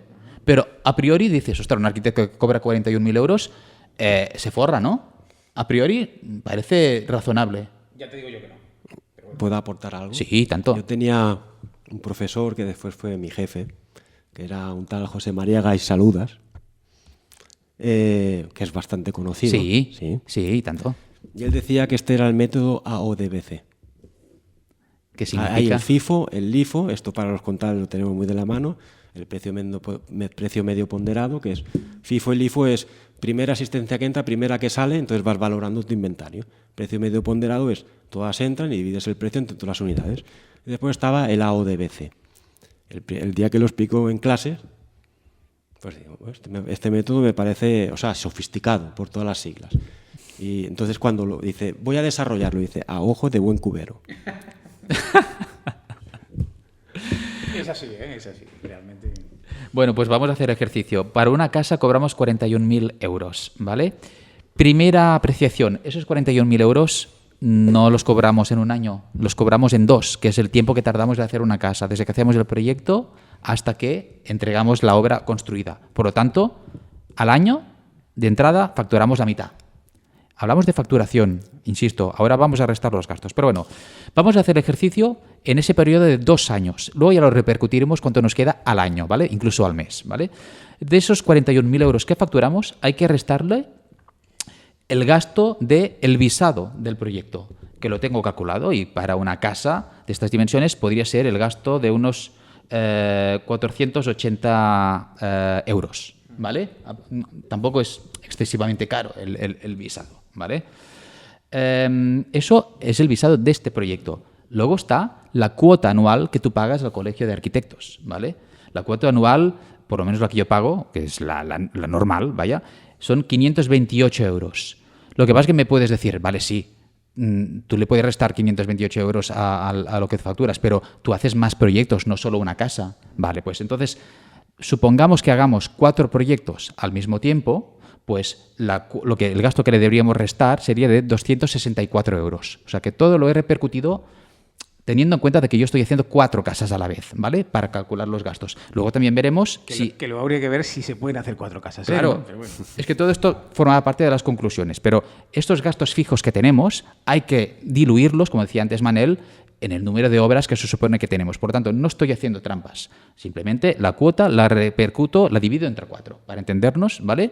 Bueno, la divido entre 4 y la multiplico por 2 porque son 2 años, ¿vale? Entonces, de 41.000 euros le hemos restado 480, que es el visado del proyecto, y le hemos restado 264 euros, que es la cuota anual del COAC. Eso. O sea que sale a los 2 años de cuota de colegio, ¿cuánto sale?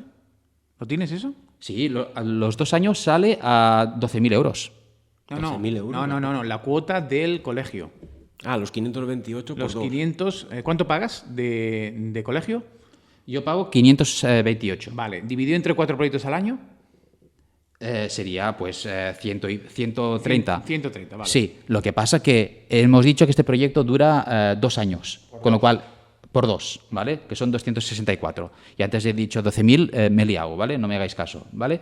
Entonces, 41.000 menos 480 menos 264. Luego tenemos el seguro de arquitecto, que para una obra de estas dimensiones podríamos pagar por esta obra unos 650 euros, ¿vale? Al año. Luego tenemos la cuota fija del seguro de arquitectos, porque lo antes era específico para la obra, que serían, eso depende de cada uno, de los tramos que tenga contratados en el seguro. Yo, por ejemplo, pago un seguro de 700 euros anual, que repercutido por 4 obras que hago al año y multiplicado por 2 años, que es el proceso que me dura este proyecto, serían 348 euros. A ver, da igual ahora las cifras. Yo estoy restando cifras y de momento no son muy altas, ¿vale? Luego está el coste variable de que me calculen a mí la estructura. Yo voy a mi proveedor de servicios de estructurista, de calculista, y para calcularme la estructura de una casa, a mí el proveedor me cobra 2.400 euros. Aquí ya la cosa se dispara, ¿vale? Esos 2.400 los resto a los 41.000 iniciales, ¿vale? Instalaciones, me las calculo yo, ¿vale? No tengo gastos, me lo calculo yo, ¿vale? Mediciones, me las hago yo. Podía contratar a un aparejador o a otro arquitecto que me lo hiciera, pero no, lo hago yo porque lo sé hacer y no quiero gastos, ¿vale?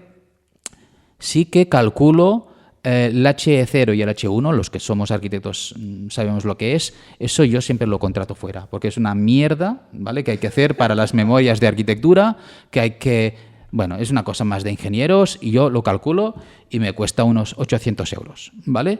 Y no pasa nada.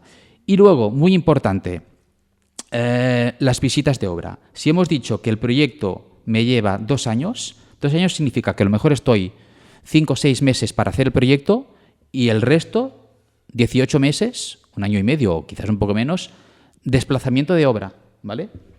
Aquí hay un tema importante y es que por medio está la licencia de obras, que a lo mejor tarda 1 año. Claro. Quiero decir que la obra se hace en 2, pero a lo mejor hay que sumarle el año que tarda la licencia y ya son 3, ¿eh? Cuidado con este tema. Claro, y los honorarios se van depreciando. Lo que decía antes Manel también, estamos deseando, él comentaba que, ostras, es verdad, esto es muy importante. Porque yo tengo que esperar 1 año cuando cobre la totalidad del proyecto, habrán pasado 3 años, no 2, que es lo que yo había calculado. Entonces, lo que yo cobro vale menos. Claro, es el coste de la vida lo que se incrementa. Lo que vale el año que viene, lo que pagas 1 hoy, el año que viene vale 1,05. Si la inflación es un 5%, ya lo tienes. Por tanto, has de tenerlo en cuenta. Has de traer, claro, técnicamente es el valor actual neto. Has de traer ese 1,05 a día de hoy. O al revés, lo que tú estás, dices, ¿cuánto era el precio? 41.000 euros. Dice, eso es hoy. Vale, pues pones ese 41.000 euros al año que viene o dentro de 3 años y haces el valor actual neto, que es coger 41.000 euros, lo divides entre 1 más el tipo de interés elevado al cubo y ya lo tienes. Y eso te dará lo que vale hoy. Claro. Y entonces dices, pues no eran 41.000, a lo mejor son 38. Dices, pues ya te has comido, a lo mejor es tu margen, porque 3.000 Claro. es que te llega casi al 10%, es un 8% más o menos. Pues fíjate, por supuesto, esto nadie lo tiene en cuenta. Deberíamos hacerlo. Nadie, ¿vale? Porque no somos expertos en finanzas. Pero bueno, desplazamientos de obra. A mí me sale que yendo a la obra 1 vez por semana durante 18 meses, estos son 78 visitas de obra. Bueno, como sabéis, en Barcelona ya no se puede construir porque nuestra amiga Colau pues expulsó a los constructores de la ciudad, porque ahora, como hay que hacer el 30% de vivienda de protección oficial, pues nadie construye. Las casas que yo hago son fuera de Barcelona. Yo cojo el coche, pago gasolina, pago peajes, pago dietas. He calculado que cada desplazamiento me cuesta unos 40 euros, ¿vale? 40 por 78 visitas que hago en ese periodo de tiempo son 3.120 euros. Bueno, 40 euros y las horas que tú has echado, ¿no? Claro. Es que tú estás Que no más están dentro del contadas. coche O sea, también. claro. Si tú has estado 3 horas entre que vas y vienes a una visita de obra, ¿qué valen esas 3 horas? ¿No? Es dinero que pierdes. Bueno, no, por eso es importante, en vez de hacer el presupuesto así, es por horas. Sí, sí, Porque sí. tienes estos costes que son, puedes tener el coste del proyecto, del que te hace bueno, no lo sé, ahora con el H1, no, yo que sé lo que has dicho, palabras técnicas, que van directos al proyecto, pero tú tienes que valorar tus horas. Y te dejas el mantenimiento del coche. Claro, seguimos y luego veremos lo que nos quede, efectivamente, cuánto de más deberíamos haber cobrado por hora para que salgan los márgenes que a nosotros nos interesan para vivir, ¿no?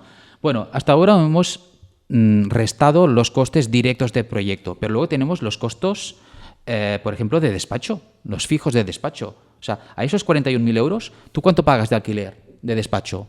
Lo que sea, lo repercutes en el número de obras que tú puedes hacer más o menos en ese periodo de tiempo, ¿vale? Hemos dicho en este caso que pongamos, por ejemplo, 4 obras, ¿vale? Entonces, de despacho, entre alquiler mensual, consumo eléctrico, consumo de agua, internet y tal, al mes, a lo mejor podemos pagar, ¿qué? ¿1.000 euros, 1.200? No, bueno, depende, claro, depende. Yo, por ejemplo, que tengo un despacho así, a mí me está saliendo unos 500 euros, porque es un despacho pequeñito, 500 euros, sí, entre 500 y 600, ¿vale? Por ahí va.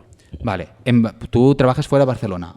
Un despacho en Barcelona sería más, sí. ¿Vale? Voy a cambiar la cifra, no pasa nada.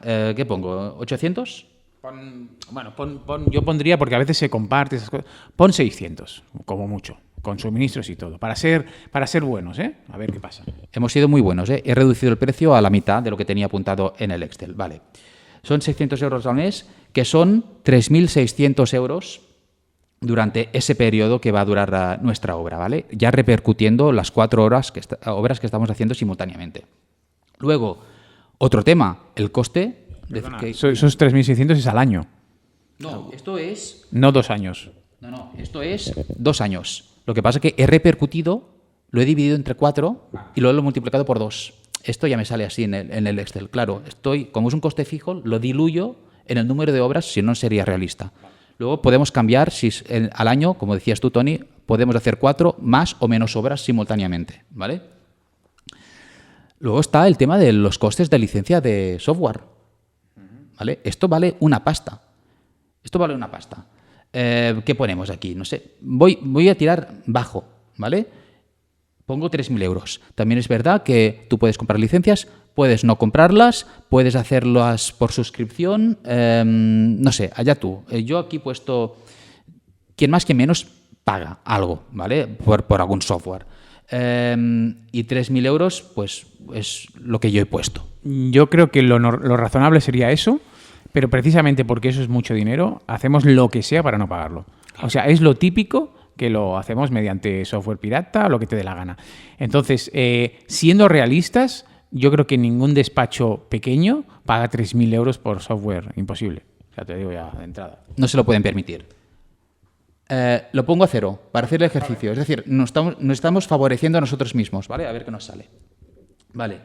Luego, ¿qué más tengo por aquí? Bueno, luego está el coste material del despacho, ¿vale? Que esto es un coste variable, que es la tinta y el papel que cada proyecto te genera, ¿vale? Bueno, sí, eso. Que esto es poca cosa. A lo mejor tú gastas al mes, ¿eh? Luego lo repercuto en esos 2 años que dura el proyecto. A lo mejor cada proyecto te cuesta, no sé, 10 euros al mes. Lo que sea, ¿vale? Que eso serían 240 en 2 años. Eso, perdona, sería un rollo, compra tantos toners, papel y no sé qué más. Y lápices y no sé cuántos. O sea, temas de oficina. De oficina. Sí, ¿no? Y eso al mes, hombre, de 10 es muy poquito, pero de media yo creo que te gastarás, no sé, 25 euros al mes, porque cuando compres los toners compras 4 y ya te valen 150 euros, ¿no? Ojo, 25 por 2 años es bastante dinero. Es mucha pasta. Y además, yo he dicho 10 porque ya lo he dividido entre 4. Porque estamos haciendo 4 proyectos, 4 casas iguales en ese periodo de tiempo, ¿vale? Que esto es una especulación. Luego están los gastos extraordinarios, Manel, que esto lo incorporé ayer cuando me preparaba un poquito este podcast, lo incorporé, que nunca lo tengo en cuenta, pero de repente se te estropea el ordenador. ¿Qué pasa con estas cosas? Claro, eso hay que tenerlo en cuenta también o la impresora, hay que renovar la impresora. Bueno, ese es el margen, es donde tienes tú que poner tus imprevistos, es un porcentaje. Es una partida más. Hombre, claro, pero los tengas o no los tengas, que siempre hay. Es como, por ejemplo, la amortización. Claro, financieramente la amortización no se ve, bueno, resta el beneficio. Pero la amortización nunca se paga. Entonces, ¿qué se hace con la amortización? La amortización de un inmovilizado sirve es el reconocimiento de la depreciación de de ese coche, por ejemplo, pues si tú lo amortizas en 4 años, pues el 25% lo recuperas en un año, el otro 25% en otro, el otro 25% en otro, y dices, bueno, me lo distribuyo como dividendo, y dices, no, error, lo que tú has de hacer es guardarlo, porque dentro de 4 años te vas a comprar otro coche, porque ese no va a funcionar, vas a tener que pagar eso, no sé cuánto, los coches ahora valen muchísimo, pues vas a tener que pagar, yo qué sé, 80.000 euros por ese coche, pero eso es un precio de hace 4 años. Por tanto, tienes que ponerle el IPC del un 5% cada año, pues 5% aquí, 5% allí, y eso lo has de guardar. Por tanto, eso al final es un porcentaje, que ese ahí entraría tu margen, y el extraordinario es otro porcentaje. No puedes medir, la palabra extraordinario, ¿qué significa? Que no es ordinario, es extraordinario. Por tanto, no puedes medir cuánto es, pero sí puedes decir, mira, los auditores ponen un 5% para gastos de, ¿cómo es?, de oficina. Que dice, si los auditores se van a la empresa del cliente a auditar, ¿qué gastos de oficina tendrán? Bueno, pues están cubriendo su estructura, su enviar el email, no sé, bueno, pues eso es. Pues un 5%, por ejemplo, podrías poner. O sea, es como... Bueno, eso te lo dice la experiencia, ¿no? También un poco. Es el margen de seguridad. Con los años vas viendo más o menos qué te vas a gastar en eso, ¿no? Y al final pones el tema es que hay que poner un valor. Hombre, claro, tienes que poner un margen de seguridad por si pasa algo, evidentemente. Si no, dices al cliente, pues mira, pues si eres honesto y tal, dices, pues esto te lo he puesto por si había una desviación, no la hay, te lo devuelvo. Claro, tampoco vas a decírselo. Eso... Aquí se habla, pero eso está incluido, pero no se dice. Pues mira, yo lo he medido. Para poner algo, para simplificar, tendría que ser un margen de seguridad, un porcentaje. Yo he puesto que al año, en imprevistos, ordenadores nuevos o una impresora que se te estropea, yo he puesto 800 euros al año, que serían, en ese periodo de 2 años, pues serían 400 euros anuales, ¿vale? Aproximadamente. Francesc, esa es la amortización. Pues eso. Y finalmente vienen los sueldos o lo que tú pagas a tus colaboradores, porque no sé si tú trabajas solo, Tony, pero imagínate tirando abajo, que tienes una serie de personas que te ayudan, una persona, vamos a suponer, que te ayuda con 2 proyectos y que le pagas, porque somos muy tacaños, y le pagamos 1.000 euros, ¿vale? Y además esa persona nos hace, en ese periodo de tiempo, nos ayuda no solo en ese proyecto, lógicamente, nos ayuda en 3 proyectos al mismo tiempo. ¿Vale? Pues que habría que ver esa persona cómo trabaja con nosotros. ¿Es un autónomo al que le asignas un trabajo? Sí. ¿Es un asalariado? ¿Qué es? No, yo cuento que es un colaborador externo, por lo tanto, autónomo. Bueno, pues 1.000 euros no te lo va a hacer nadie, ¿no? Que te ayuda, que te ayuda para ese proyecto, ¿vale? Entonces, ya he dicho, estoy tirando abajo, ¿vale? Entonces, tú puedes tener, o sea, ese colaborador que te ayuda. Yo cuando tengo picos de trabajo, pues no tengo a gente en plantilla, pero sí que tengo a quien acudir, ¿vale? Pacto un precio, ¿vale? Y el promedio de ese precio, a lo mejor es, si me ayuda durante 4 o 5 meses, pues a lo mejor el promedio puntual, a lo mejor puede ser 1.000 o puede ser 1.500, ¿vale? Entonces, si fuera 1.000, estaríamos pagando en ese periodo de 2 años 8.000 euros a esa persona, ¿vale? Vale, y ya vamos terminando. Luego tenemos las cuotas de autónomos, que al final pagamos 300 euros al mes, que son 3.600 al año, pero que en un periodo de 2 años y repercutiéndolo en 4 proyectos al mismo tiempo serían 1.800 euros. Y que eso va a cambiar, porque, claro, ahora se pagan los autónomos hace un año o 2, ¿no? Ya esos 300 euros se te van a convertir cuando lo regularices es un misterio, porque en esto va a pasar en 500 o en 600. No lo sabemos, claro, puede ser más. Sí. Seguro que es más. O sea, eso es fácil, es 100% más. Vale, y ya hemos terminado, lo hemos hecho un poco mal, pero hemos terminado y solo queda que a todo esto hay que restarle lo que Hacienda se te queda, ¿vale? Cuando haces la declaración. El socio principal. ¿Vale? El socio... El socio principal, ¿vale? Si se te queda un 20-25%, pues habría que restar 4.870 euros, ¿vale? A todos los gastos que hemos sumado. ¿Sabéis qué gastos nos suman? Hemos facturado 41.000, ¿vale? En 2 años. Hemos restado 27.000 euros de gastos, ¿vale? Y nos queda que ganamos en 2 años por esta... Aquí sí que ya te lo digo, ya por esta obra en concreto. Ganamos en 2 años por esta obra 14.610 euros. En 2 años. Y eso si, 14.600 si no hay euros. inflación. Eso si no hay inflación. Que al año serían 7.300 euros. Habiendo facturado 41.000. 41.000 en 2 años o 7.000 en un año. Eso es por un proyecto. Eso por un proyecto. Claro, Ahora, si lo multiplicas por 4 nos sale la cifra que hemos hablado al principio, más Sí. o menos. bueno, que sería 2.004. Mira, si multiplicas por 4, estarías. Te lo digo ya, he hecho el cálculo por mes, ¿vale? Tendrías que hacer 4 proyectos iguales que este para ganar al mes 2.435 euros. Brutos. No, Sin tener- no, o sea, con son su- netos. se- Netos, ya he restado estos gastos. La seguridad social. Sí. Es decir, yo el cálculo que hago, y esto es discutible, yo cuando me planteo un proyecto es, vale, yo quiero ganar netos, después de haber restado estos gastos, X, ¿vale? Imagínate que yo quiero ganar por proyecto 500 euros netos o un porcentaje de lo que facturo, ¿vale?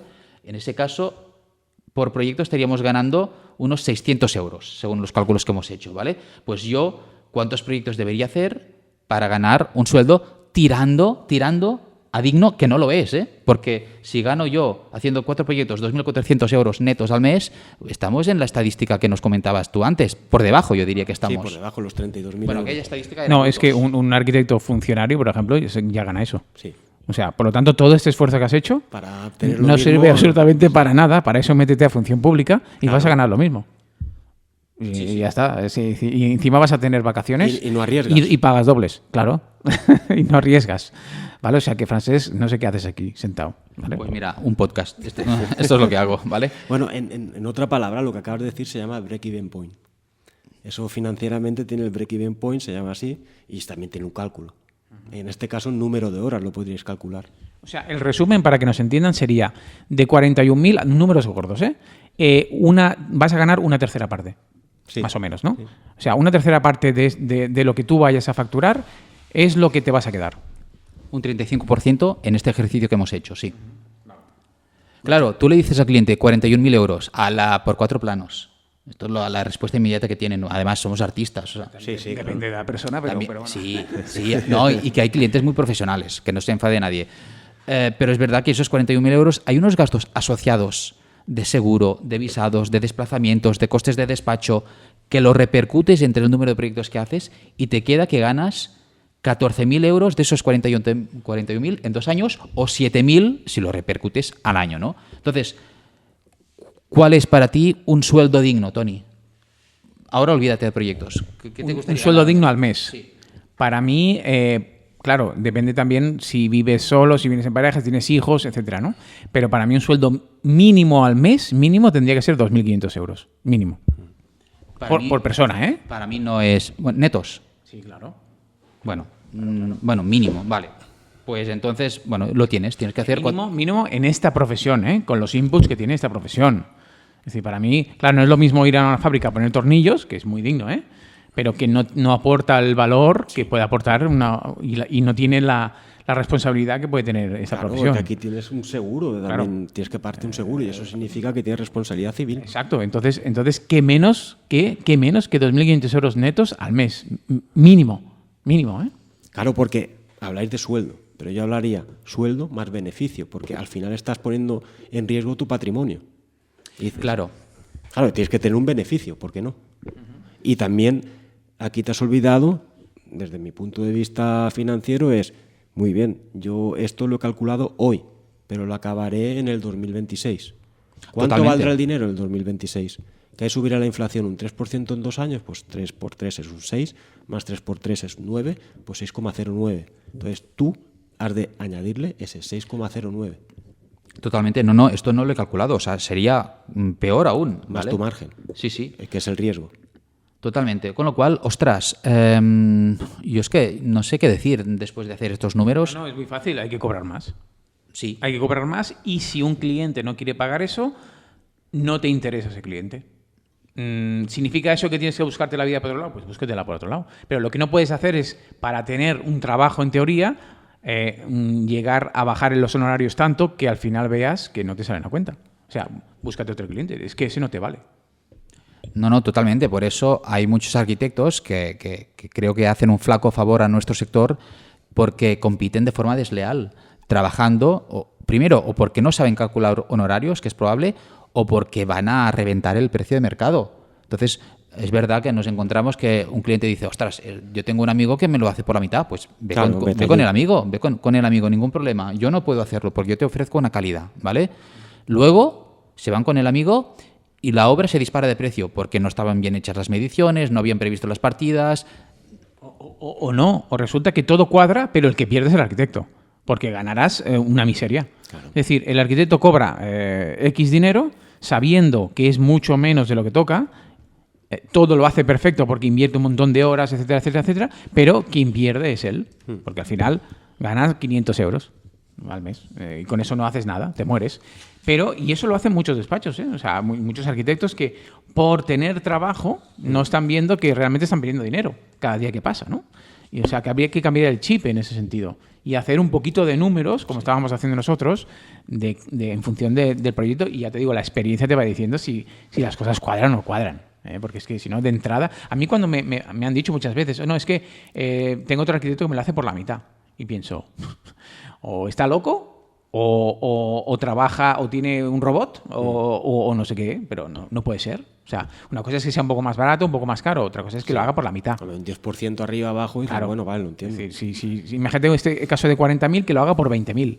Claro, si al final gana 14, o sea, la diferencia serían 6.000 euros. Eso es como cuentan los tres cerditos, ¿no? El que hacía el ladrillo, la de madera o la de paja. Entonces, claro, contra eso no se puede competir. Hay una competencia ahí un poco desleal de algunos arquitectos, que somos nosotros mismos, que no somos capaces de poner el precio para que todos, para dignificar la profesión. Porque al final es eso. O sea, tú no puedes bajarte los pantalones para que la arquitectura haya pasado a un nivel tan bajo que ya nadie lo valore, que es lo que está pasando.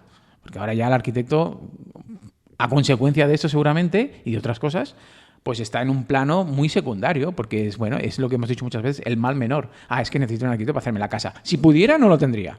¿Sabes? Es esa mentalidad, ¿no?, de ahora. Bueno, pues mira, en ese caso es si hay unión y te asocias con otros, puedes crear un producto estándar. Dice, aquí lo tienes, esto es lo que quieres. ¿No quieres 41, quieres 21? Aquí lo tienes, un producto estándar. Que sí, que lo tengo, te lo personalizo un poco, pero le doy a imprimir, perdón por lo que acabo de decir, tal lo modifico y aquí lo tienes. Que tengo mis horas, te voy a dirigir la obra, pero claro, no voy a gastar mucho en el diseño. Claro, si no gastas mucho en el diseño, estarás en otras cosas y podrás bajar el precio. Entonces dices, pues ahí voy. Es un temazo, hay que hacer equilibrios para que todo cuadre, hay que tener en cuenta el mercado y hay muchos factores que hacen que te sea o no rentable. De hecho, hay un factor que también comentábamos antes, Manel, cuando desayunamos, que es también hacer, o sea, los ciclos de rotación. Facturar muchas veces, aunque sea para el mismo proyecto, dividirlo en muchas fases, ¿no? Porque esto no sé si lo sabré explicar, Manel seguro que sí, pero cuando tú contratas, o sea, hablo en general, cualquier negocio, ¿vale? Cuando tú creas un producto, tú necesitas comprar la materia prima a tu proveedor, ¿vale? Y luego tienes que pagarle a ese proveedor. Hay un tiempo que recibe un nombre, que no voy a decir porque son complicados estos nombres, pero entre el que compras la materia prima y le pagas al proveedor, ese tiempo que no le pagas, el proveedor te está financiando a ti, tu negocio, bueno, ¿vale? Se diría como qué tiempo pasa desde que inviertes un euro hasta que recuperas ese euro. Exacto. Con tu margen. Exacto. Pero, con lo cual, a ti, siendo egoísta, como empresario, te interesa pagar con demora a 90 días, a 120, lo que sea, porque ese tiempo tú empleas ese dinero o ese beneficio que has obtenido el proveedor en tu negocio sin tenerlo que pagar y te permite crecer, ¿vale? Y luego está lo contrario, ¿no? Y es que desde que tú pagas al proveedor hasta que tú cobras el proyecto que has hecho para tu cliente, el tiempo que tarda el cliente en pagarte a ti, mientras no te paga, tú estás financiando la vida del cliente. Bueno, y tienes que tener en cuenta el tiempo que tardas en hacer. Claro. Porque es desde que tú inviertes, dices, yo te lo doy, lo hago, y una vez lo hago, entonces te envío la factura y tienes que pagar. Dices, vale, el proveedor que me provee con todo, pues empezó en el momento 0 y le pago en el momento 100 días, pero yo estoy esperando quizá 200. Por tanto, estoy financiando 100 días con mis recursos, que pueden ser propios o tiras de línea de crédito. Entonces, si tienes sea uno u otro, has de cobrar un porcentaje que es el coste del dinero, que es el coste de tener que ir a pedir de financiación o el coste de haber tenido que ir a pedir financiación, que eso es el paso del tiempo, eso se llama el ser un banco, que es lo que te hace el banco, te dejo el dinero y me lo pagas dentro de 10 años, pues te cobro interés, pues tú lo mismo. Exacto, y lo que has de hacer es reducir el tiempo entre que pagas y cobras. Por ejemplo, si vais al Carrefour, tal y como sales ya estás pagando, por tanto el periodo de cobro del Carrefour es 0. Y lo que ellos compran y tú compras, o sea, lo que ellos compran a un proveedor y tú compras, si lo han comprado, que muchas veces no lo hacen, que lo dejan en exposición y le pagan al proveedor cuando ellos ya han cobrado, pues es negativo. Por tanto, un Carrefour no es un supermercado, es un banco, es una agencia de viajes. Bueno, más bien es un banco, porque tiene tanto dinero que lo que hace es financiar otras cosas. Increíble. Sí, es increíble. Es increíble. Bueno, pues estos son algunos truquillos. También podríamos hablar del fondo de maniobra, que es el activo corriente, que es el producto que tú vendes. En este caso, nuestros proyectos, ¿no?, se tienen que financiar con el pasivo corriente, ¿vale?, que es la deuda que tú contraes para aguantar el coste de esos proyectos, ¿no? Pues la parte que te sobra de restar el pasivo corriente al activo es el fondo de maniobra. ¿Qué pasa? Como decía Manel, que es que nosotros no nos financiamos a lo mejor deberíamos, pero no nos financiamos con préstamos externos, tiramos siempre de patrimonio. El error que cometemos es esto, que lo tenemos todo en la misma cuenta. Entonces, lo que tú facturas es lo que tú ganas. Sí. Entonces, ¿cuál es el riesgo que yo veo aquí, Manel? Es que la solvencia de capacidad es aquella que te permite pagar a tus proveedores aunque el cliente no te pague a ti. Pero para eso has de generar, tienes que tener tantos proyectos y se llama dar vueltas a tu inventario, a tu producto mediante ventas. Has de haber hecho tanta facturación que lo que tienes en el banco, cuando abres el cajón y ves euros, dice, esto con lo que tengo en caja puedo pagar a mi proveedor. Y para eso ya te digo yo que tendrás que ser, no sé cómo era el Norman Foster o Calatrava, y no ni Tony ni Francés. Ellos abren la caja y dicen, bueno, ¿cuánto quieres? Pues bueno, pues esto, ¿no? Ya, claro. Entonces no pasa el tiempo. Mira, yo creo que con 10 minutitos acabaremos, ¿o qué? Sí. Para no molestar mucho. Tenía unos datos aquí guardados de algunos despachos españoles, que son los que un poco se reparten el pastel, ¿no? En el número 1, con una cuota del 15% del mercado, es la empresa IDOM, ¿no?, que no la conozco, por cierto. Me diréis tal, pero no sé. A mí no me suena, pero es normal que no me suena a mí. Tampoco. En segundo puesto, esto sí que os sonará, está Bofill Arquitectura, con un 10% aproximadamente. Un poquito menos tiene Batlle y Roig, que también es muy conocido. Luego viene Rafael de la Hoz, L35, bueno, otros despachos así un poquito más conocidos. Os sorprendería despachos como, por ejemplo, yo qué sé, Enric Miralles y Benedetta Tagliabue, que realmente está dentro de los 100 primeros, pero muy lejos, ¿eh? O sea, y por otro lado, claro, he buscado un poquito a ver cuántas personas tienen los grandes despachos, ¿no? Porque hablamos, por ejemplo, siempre sale Foster en este programa y Calatrava, no sé por qué. Foster & Partners es un despacho que está en todo el mundo, etcétera, etcétera, pero mueve 1.200 personas aproximadamente. O sea, son muchos sueldos que pagar. Sí. De hecho, yo diría que es el número 1. O sea, no hay despacho más grande de arquitectura en todo el mundo. Bueno, ¿los paga esos sueldos? Es que no lo sé, ¿eh? Hombre, claro, no. Hombre, Sir Norman tiene que pagarlo. Oye, que ¿y por qué esa inquietud, Francés? ¿Cómo? ¿Que por qué esa inquietud? No, porque hay muchos despachos muy conocidos que no pagan a becarios. O sea, vas allí a hacer prácticas. Ah, bueno, pero habría que ver qué cantidad de estas 1.200 personas, que a lo mejor son 200, ¿eh? Eso es en todos los sectores. En todos los sectores, sí. Pero claro, a una distancia muy larga de estas 1.200 está Zaha Hadid, el despacho de Zaha Hadid, que mueve 500 personas. Claro, es menos de la mitad, ¿eh? O sea, luego viene el despacho de Vic, de Bjarke Angels Group, que está sobre 400 personas. En España tenemos a L35 con 230, Batlle Roig 160, Jean Nouvel, por ejemplo, datos de Internet, 100 personas. Me parece poco para Jean Nouvel, ¿no? Despachos como en Cataluña, un despacho que está muy de moda, que es Mesura, 50 personas. Calatrava, pues 30 personas. O sea, no sé si es que Calatrava tiene menos trabajo o es que lo hace todo él. Subcontratará más. O subcontratará. Yo creo que lo hace todo él. Y Enric Miralles, Benedetta Tagliabue, 8 personas. Increíble. ¿No? Que deben ser las que se ven en los vídeos cuando hacen el vídeo del despacho, son las que hay, o sea, no hay más. Que tampoco me parece mal, porque claro, la pregunta que yo os quería hacer es, bueno, el resumen de todo, para ir acabando un poquito, ¿no? Pero, o sea, la pregunta es, ¿cómo crecer si es que quieres crecer? Porque si no quieres crecer, que a lo mejor también es una posibilidad, de decir, yo no quiero crecer, pero quiero ganar tanto y nada más, ¿no? Lo difícil que yo veo es, si tú quieres ganar tanto y nada más, bueno, pues eso es muy difícil de calcular porque tienen que entrarte determinados proyectos cada año, ¿no? Tener controlados muy bien los gastos, ¿no? Etcétera, etcétera. Entonces, crecer significa, primero, arriesgarse, ¿no? Y segundo, ¿qué cosas vas a implementar? Que hemos hablado de unas cuantas, para que puedas crecer realmente. Porque claro, crecer, ¿qué significa? Poner más gente y ya está, ¿no? Es que poner más gente a lo mejor es más final más. Sí, al final facturas horas. Claro, sí, pero claro, a lo mejor, ¿qué coste tiene esas personas? Claro, ¿no? Porque si son profesionales cualificados de primer nivel, pues a lo mejor te van a costar un dinero que a lo mejor no puedes pagar o que se come parte de tu beneficio, ¿no?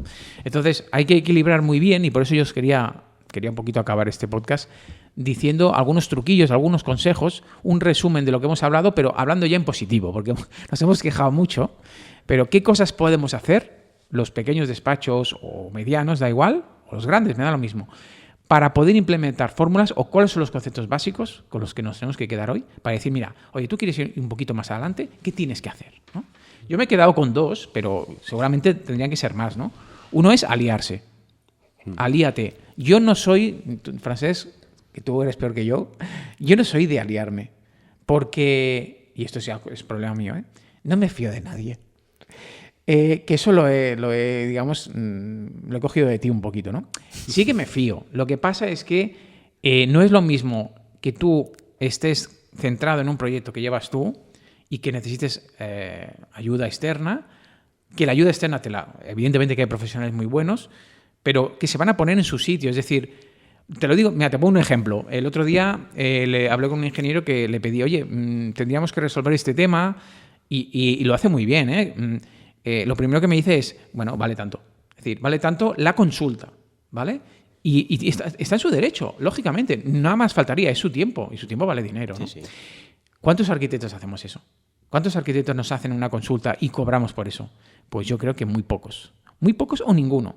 Y eso es lo que hay que cambiar, quizá. Porque eso un ingeniero no te lo hace, ¿eh? O sea, alguno habrá. Pero en general, igual que un abogado, tú vas a preguntar, evidentemente, no solo faltaría, ¿no? Eso los arquitectos, por a lo mejor el rollo artisteo que decías al principio, a lo mejor no lo hacemos, se ha acabado.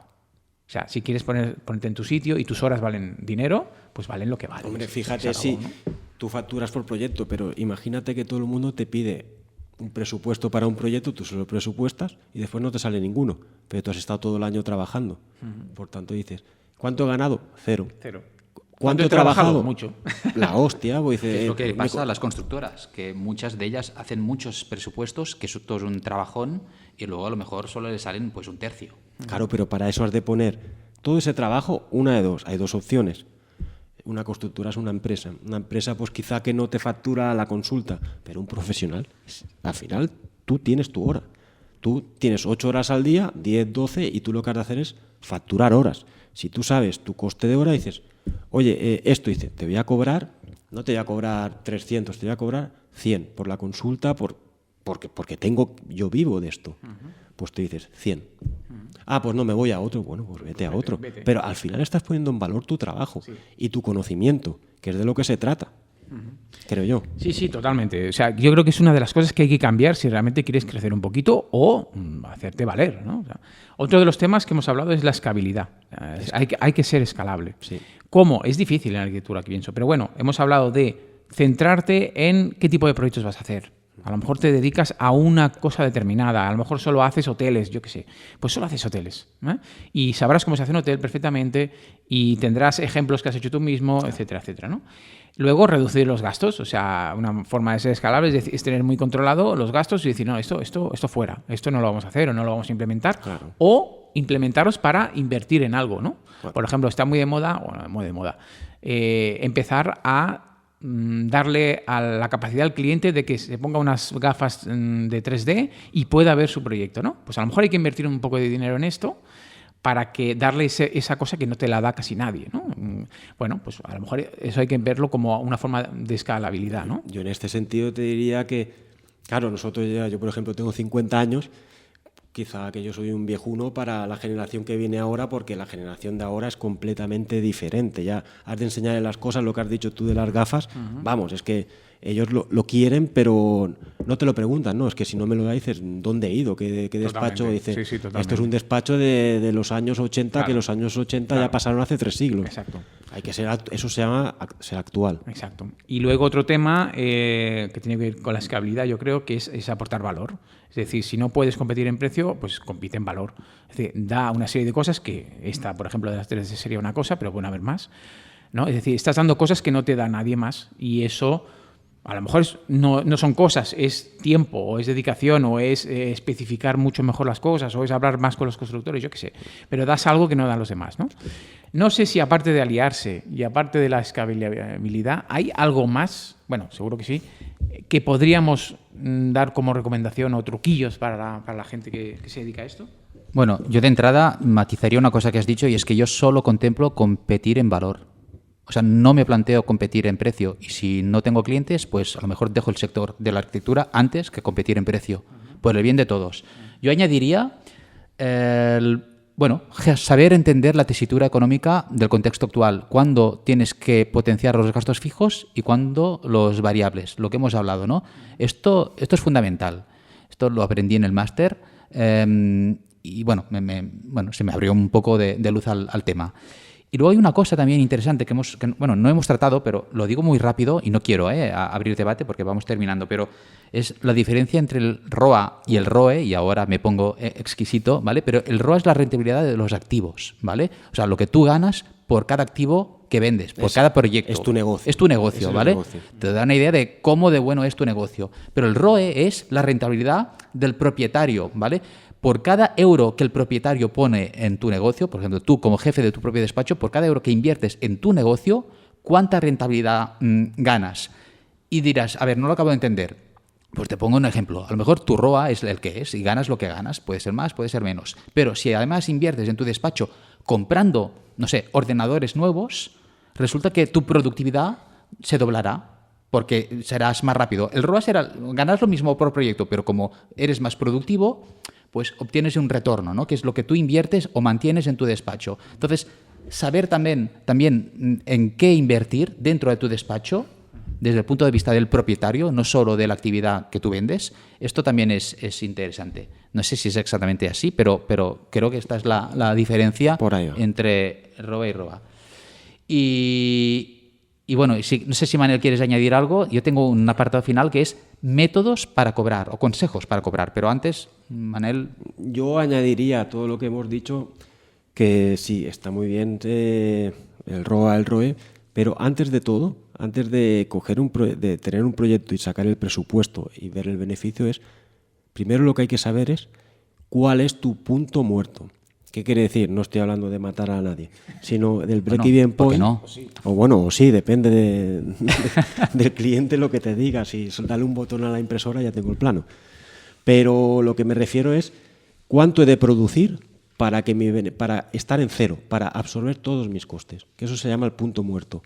Y vuelvo a redundar en la unidad de facturación que yo presupongo que como profesionales tiene la arquitectura, que son las horas. Por tanto, ¿cuál es el número de horas que he de trabajar para que mis costes fijos y mis costes variables, todos mis costes, se absorban por las ventas? Ese es el punto muerto. Es importante calcular el punto de equilibrio. ¿Por qué?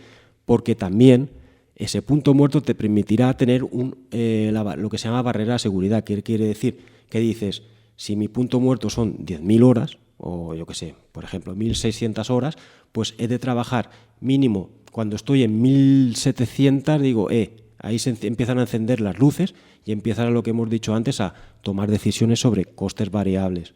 Si he de quitar, he de agarrar y reducir la plantilla, en vez de tener un internet de no sé cuántas gigas, la he de reducir, he de tener un despacho de 300 metros o de 150 en propiedad o bla, bla, bla. Entonces empiezas a tomar decisiones.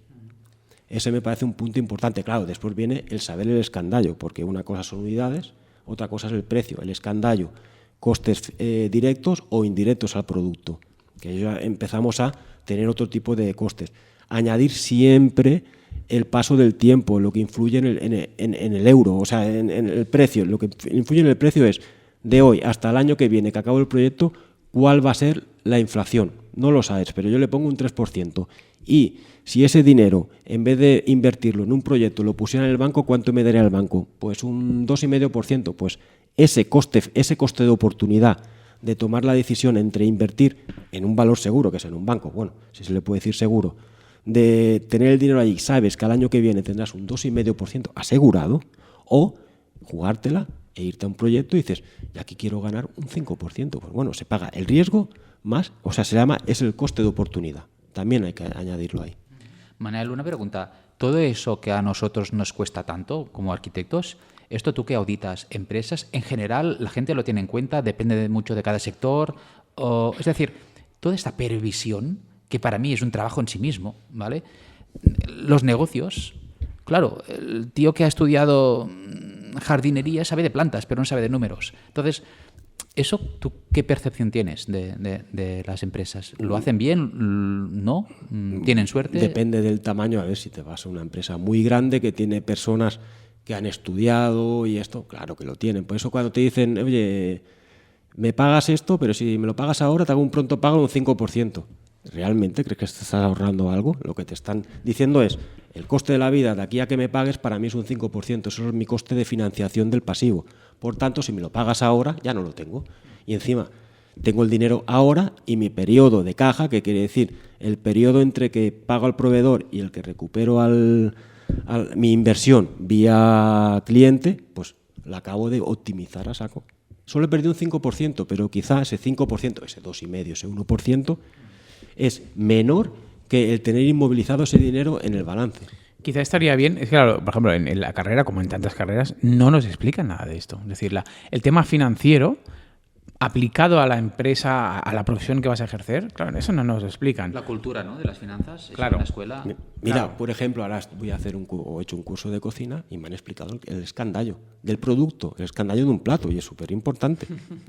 Claro, todo tiene su filosofía detrás, ¿no? O sea, yo creo que por lo menos tendríamos que tener la motivación para empezar a entender que estas cosas existen y que, puestas a nuestro beneficio, nos pueden generar pues cosas positivas, ¿no?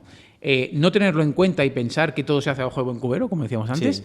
Esto nos lleva a cagarla muchas veces, seguro. Claro, por ejemplo, en el escandallo que en el ejemplo que habéis puesto, pues sí, quizá hay un beneficio. Pero si fuera más ajustado y fuera en vez de 12.000, fuera 3.000, claro, quizá con el paso del tiempo esos 3.000 se los ha comido el IPC. Y hemos puesto unos honorarios de 41.000 euros que son altos, ¿eh? Son altos si comparativamente yo te diría que se está cobrando menos, ¿eh? Con lo cual, todo lo que sea de menos vas a ganar. O sea, porque los gastos los tienes igual, ¿eh? Con lo cual, en fin, pero Francesc, ¿tenías métodos sí. para cobrar? ¿Qué significa eso? Yo terminaría dando truquillos a la gente para que cobre, ¿vale? A los arquitectos. Sin pistolas ni nada por medio, ¿no? O sí. Vale. Bueno, lo añado al final, lo de las pistolas. A ver, lo primero, firmar el contrato con los clientes. Cuando te encargan un proyecto hay la manía de que confianza no, hay que firmar contrato con el cliente. Sí, hoja de encargo. Porque legalmente ese es el documento que sí, en el caso de no cobrar, puedes llevar con un abogado a juicio y demostrar que realmente ese contrato es firme y te debe ese dinero, junto con la factura. Pues no se hace, por lo general, a ver, depende de la obra, ¿no? Pero no solo eso, que ese contrato contenga especificado el alcance del proyecto, es decir, esto es para esta superficie, no para más, no para menos, El porcentaje de cambios admisibles, porque es muy habitual que te hagan cambios. Vale, a ver, yo puedo hacer cambios, pero hay un límite, porque si me estás cambiando el proyecto, todo esto se alarga. Y para mí lo más importante, que yo siempre lo especifico, es mi tiempo máximo de dedicación para este proyecto. Las horas. Las horas, sí. Que yo no lo hago por horas, digo meses. Para este proyecto te voy a cobrar tanto para un máximo de X meses. Y si luego se retrasa la obra por causas ajenas al arquitecto, especificar en el contrato ya de antemano Las causas ajenas, ¿cuáles son? cuáles son y cuánto voy a cobrar. Porque De más. De más. Claro. A lo mejor es proporcional al tiempo que transcurre de más. Pero Yo lo que no diría es cuánto voy a cobrar de más, sino que voy a cobrarte de más. En función de este precio por hora. claro, puede ser una proporción en función de este precio por hora. Pero yo creo que vale la pena decirlo, aunque sea esa proporción, porque si no dices nada y dices ya lo negociaremos cuanto de más, entonces la negociación será fallida. O sea, yo creo que tiene que estar todo ya, cuanto más claro, mejor de antemano. Luego, otro consejo, dividir el proyecto en muchas fases. ¿Vale? Proyecto básico, proyecto ejecutivo, dirección de obra, pero dentro de la dirección de obra, pues varios pagos dentro de la dirección de obra. ¿Por qué? Porque te aseguras que si en una de esas fases te dejan de pagar, ya no continúas el trabajo. No te esperas al final para no cobrar nada. No, Francés, yo añadiría que normalmente uno cuando se ha acelerado cobra cada mes. Por tanto, por ejemplo, que quiero decir que claro. todo el mundo cuando llega a final de mes espera que le veré el banco y dice, mira, ahí tengo mi ingreso. Pues yo diría lo mismo para vosotros. No sé si es viable en un mes pero acortarlo lo máximo para decir, oye, que Eso yo soy una seguro persona... que no se hace así. En seguro. nuestro caso parece que vamos más por fases, en el sentido de, mira, cuando hago ahora el proyecto básico, por ejemplo, y entonces o antes o después te lo cobro, ¿no? Y hasta que no presente o haga el proyecto ejecutivo no vendrá la otra fase, ¿no? Es difícil Pero cobrarlo por mes, aunque se puedes podría, hacer pagos, puedes decir, pues Sí. el 50% a la entrega y el 50% Sí, a los 2 meses, exacto. el 50%... Sí, eso sí. Eso, por ejemplo, de la dirección de obra, yo lo suelo hacer, es decir, dentro de la dirección de obra, que es, me lo invento, un 30% del total, pues antes de empezar la obra ya te cobro un tanto, ¿vale? Antes de empezar la dirección de la obra. Cuando lleguemos, me lo invento, al 30% o el 40% de la obra ejecutada, te cobraré la parte proporcional. Y así cada X, ¿no? Porque es que si no, no tienes manera de controlarlo. No. Y además también, hemos hablado todo el rato de la cuenta de resultados, del escandallo, de tal, pero no hemos hablado de el día a día, o sea, el vivir, el cómo yo tengo ingresos y voy gastando y voy viviendo, porque claro, la cuenta, lo que habéis dicho del precio y las horas es estático, pero lo otro es dinámico, que es el cash flow, o es el movimiento de dinero. ¿Y cómo lo puedes tener claro? Pues con esto, porque dices, yo facturo el 20% a tal, y pones meses. Coges una hoja de Excel, pones aquí los ingresos y aquí mis gastos. Una cosa es que te salga rentable el proyecto y otra cosa es si lo cobras, cuándo lo cobras, porque después tienes pagos de autónomo, tienes pagos de impuestos, tienes pago de IRPF o lo que sea, y puede ser que un mes no tengas y dices, es que estoy en quiebra.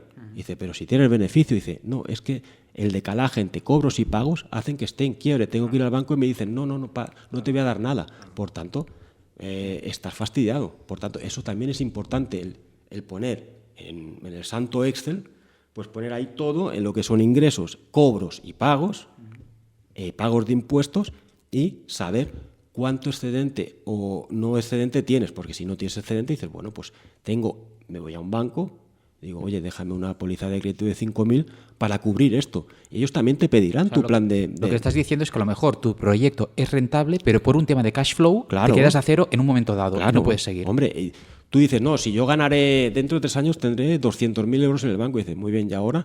Y dice, pues, ahora no tienes ¿me nada. puedes dejar pasta que tengo que comprarme un café, por favor? Claro. Y otra cosa importante que no sé si lo hemos dicho es tener una cuenta aparte. Claro. Para todo el tema profesional. Hombre, O sea, para tenerlo claro, pero es que si que no- esto hay muchos autónomos que, bueno, yo mismo, yo tengo una sola cuenta y claro, ahí está todo. Y eso es un lío. O sea, es mejor que los beneficios, los pagos de IVAs, IRPF, etcétera, todo eso vaya a una cuenta bancaria distinta Sí, de la sí. tuya para saber realmente lo que estás ganando, lo que estás perdiendo, lo que estás invirtiendo. Claro, etcétera. para tener esto también claro. Si al final del mes tienes dinero ahí, es que tu cash flow te va bien. Que no dices, no, es que me fui a tomar cubatas y me gasté tanto. Y dices, pero eso es tu negocio. No, pero dice, pues sepáralo. Y por último, yo diría que para los clientes sospechosos, aquellos que no los ves claros, que piensas no me van a pagar, factura por adelantado. Es una manera de ponerlos a prueba. Sí.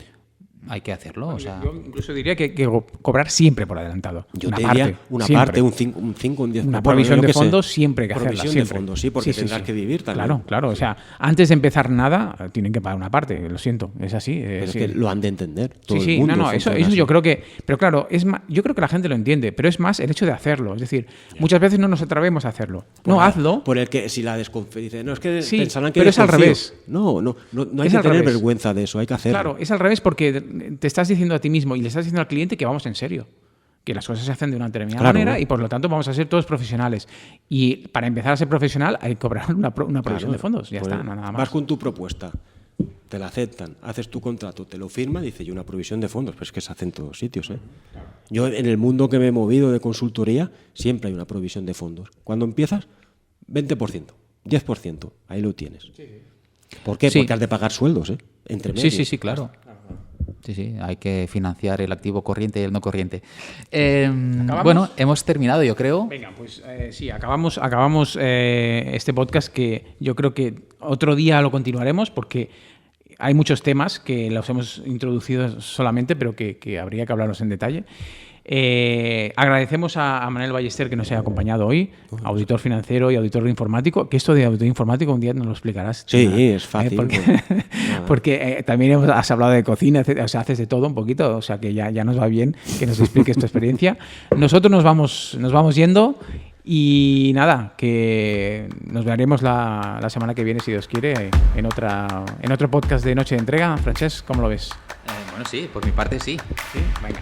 Pues oye, nos despedimos, gracias por escucharnos y hasta la semana que viene. Hasta luego. Hasta luego. Adeu, Manel. Adeu, merci.